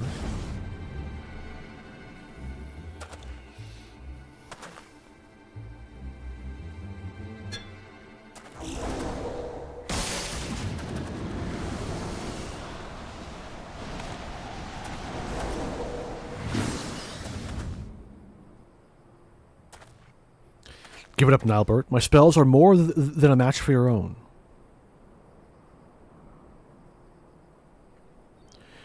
These are my friends, and I will not let you take them. Do you hear me, Nilbert? Your long nightmare and ours shall end this day. Not a one tank between us? Not a one healer between us? I don't know, maybe Tainer can cast some healing spells. You know Ron can cure?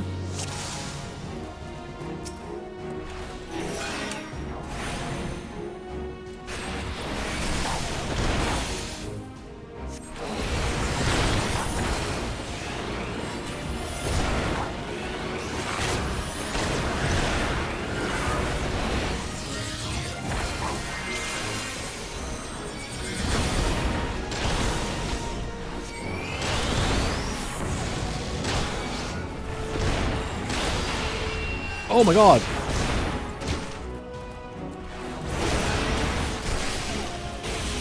My ley lines!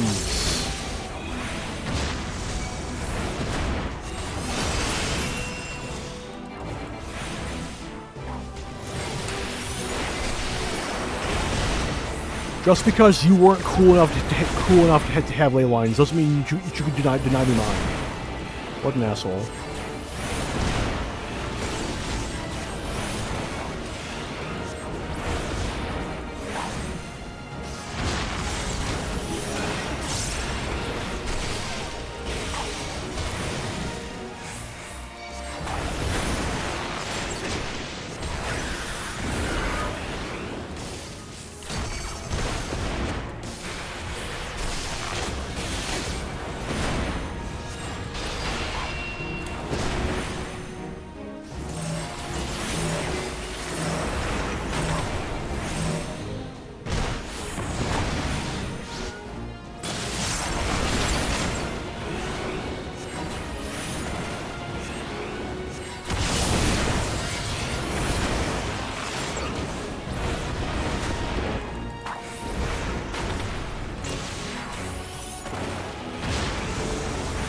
I'm getting outed as a blad black mage. Yep.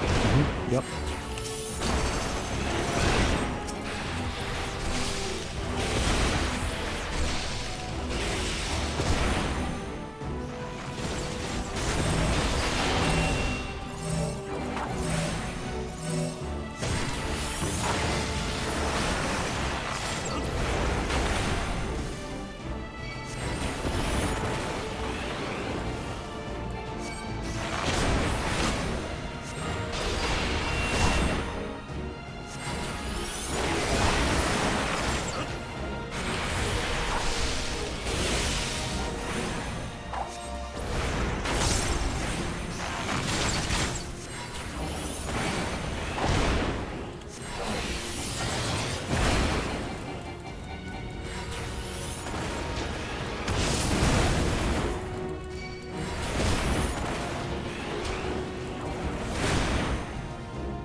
Get me close. Oh, I got it off in time. Let's go.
Tanner, you want to not catch the fucking ice spell, maybe?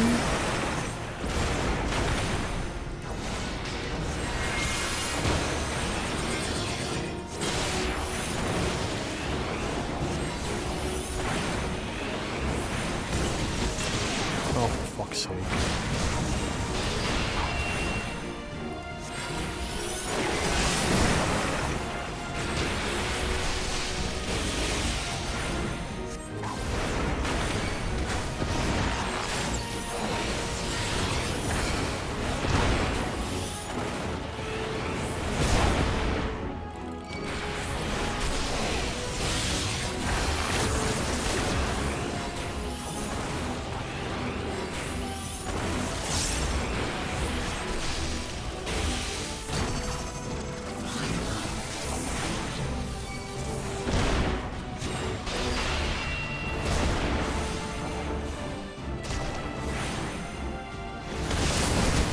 Oh, they dodge.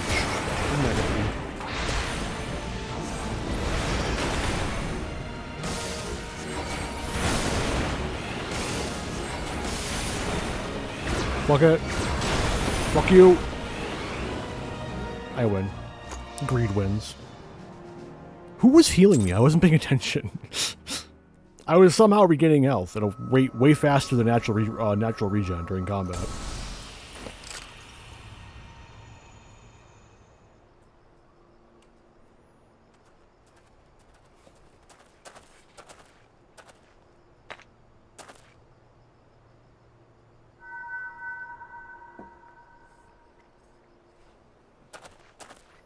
Huzzah! 2 down in 1 day, too. Not bad. It's 3 more, huh? Forgive me, Tainer. Far and wide did I travel with my companions, all the while searching for a way, any way at all, to bring you back to this world. And yet, in the end, it was all in vain. Though I treasured the adventures I had with Ardbert and the others, my choice that fateful day forever haunted me. What if I had run off with the stone and used its powers to rescue you as I had always intended? What adventures might we have shared? I sunk into the depths of despair and felt myself a wretch for doing so. For by what right did I pity myself when it was I who consigned you to far more cruel and tragic a fate? Whatever pain, whatever loss I knew is nothing compared to what you suffered, what you still suffer, abandoned by your only friend, cast adrift in a cold, dark void until the end of time. Yes, no doubt you are still out there beyond the rift, cursing my name to this very day.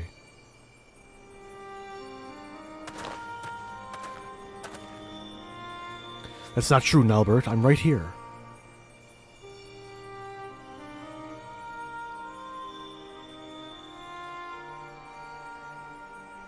And yet, even if you despise me with every fiber of your being, even still I would give anything to see you just one last time. You would curse me, revile me, rain fists and magics down upon me. It would all be worth it, just for the chance to say I'm sorry.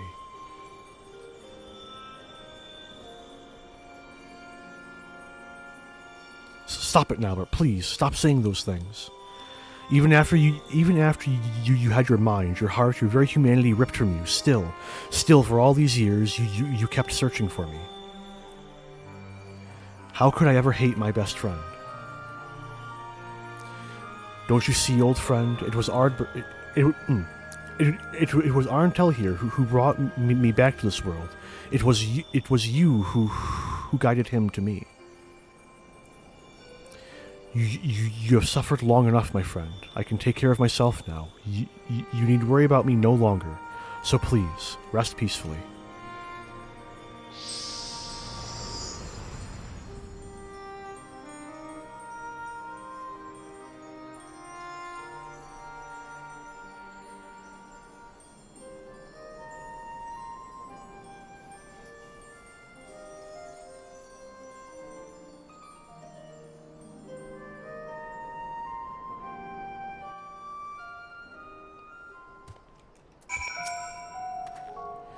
Call me crazy, but damned if the boy's words didn't actually get through to him. It's over, at last. You don't need to explain it to me, I know. I know that the Nalbert we saw was just a memory, a reflection from the crystal. that my friend truly passed years and years ago.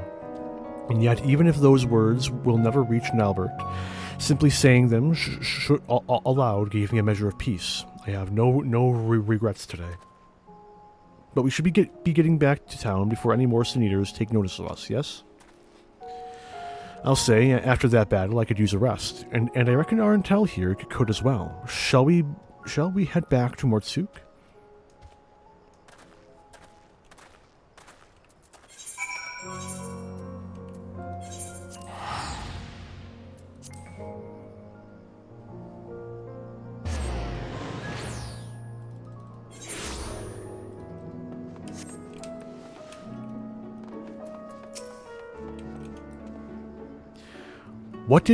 We did what we had to do. I have no regrets.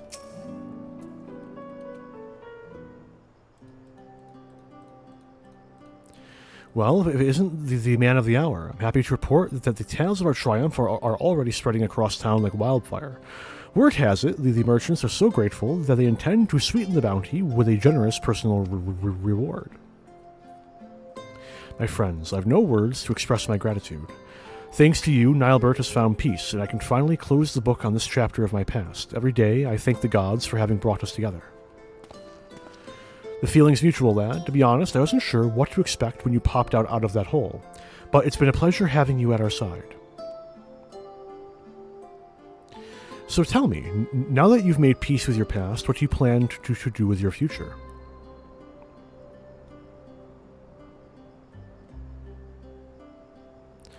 You and Arentel have trained me well, and I'm quite confident that I can hold my own on the battlefield. Perhaps I will travel the land and see if I might use my abilities to help those in need. If I didn't know better, I'd think those were the words of someone twice your age. But if it's truly your intention, then I have something of a plan. First, I'll need Arentel here's permission. It's just a thought I had, but what say we give the lion's share of the bounty to Tainer here?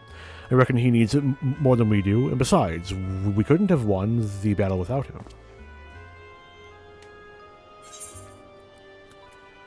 But of course, I'm already rich.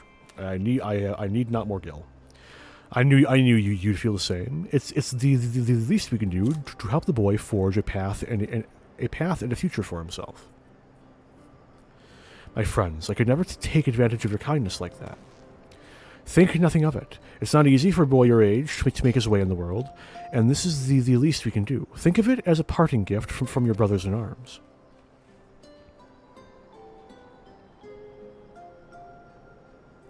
Thank you, Krieg. Thank you, Arentel. As long as I live, I will never forget your generosity.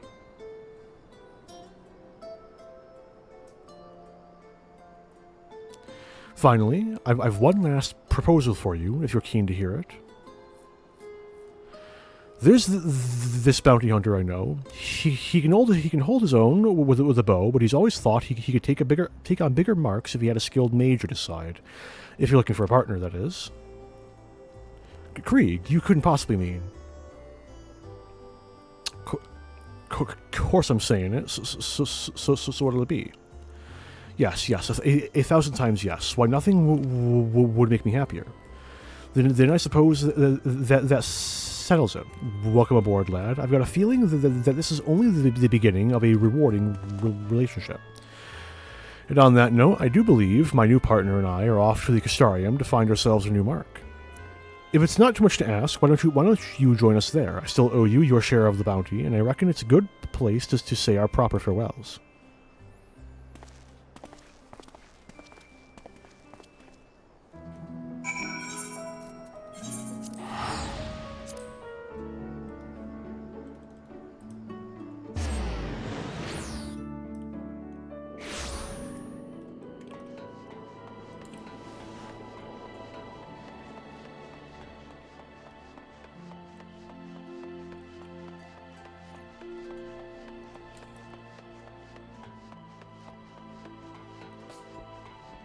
Should have used the Aetherite. Don't know why I didn't use the Aetherite. Oh my god! I just. Okay, I'll talk about that in a minute. Oh, that's amazing. Oh, that's great.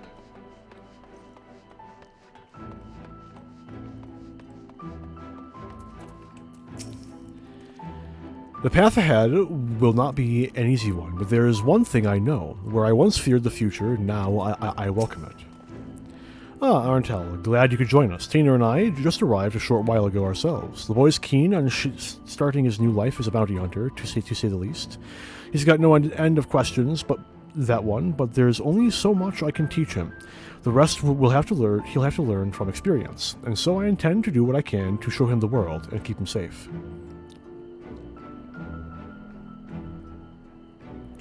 So don't worry about us. Between my bow and his magics, I reckon we'll be able to hold our own out there. That said, should we ever find ourselves on the trail of a particularly nasty foe, I hope you'd not be averse to lending us your strength once more. Yes, somehow I have a feeling it won't take another 100 years for our paths to cross again. Until then, friend, stay sheltered in the shade. And with that, we have wrapped up not only the tank role quests, but the magical role quests as well. So, oh my god, I'm pretty sure that that the Seraphim wings are just using the slot of like the hawk wings and the demon wings and shit, like the fashion accessories you can get. Dear Lord, they look similar. It's amazing. Anyway, that's my crap up about a minute ago. So next time I will be going through the melee and healer role quests from Shadowbringers. And we'll see if I have time for the master quests, but I'm gonna lean towards that I won't. And I have a secondary quest for the master quest anyway, so I think 3 streams to get through the entirety of the role quests isn't bad. And Walker will take longer because it's like 3 times as many quests, but heyo, I got the days for it. But I believe that is everything. Can't exactly talk about. I did watch everything on the job updates, but for reasons I don't think I can really start gushing about that. I will say, without spoiling anything that's in that Gunbreaker is actually looks a lot better than what the job action trailer made me think. So that's fine. The Black Mage is getting some interesting shifts. But with that, I will wrap up today's stream. I want to thank anyone for stopping by who did. I really appreciate anyone who gives me the time of day. And until I stream again, have a good one all.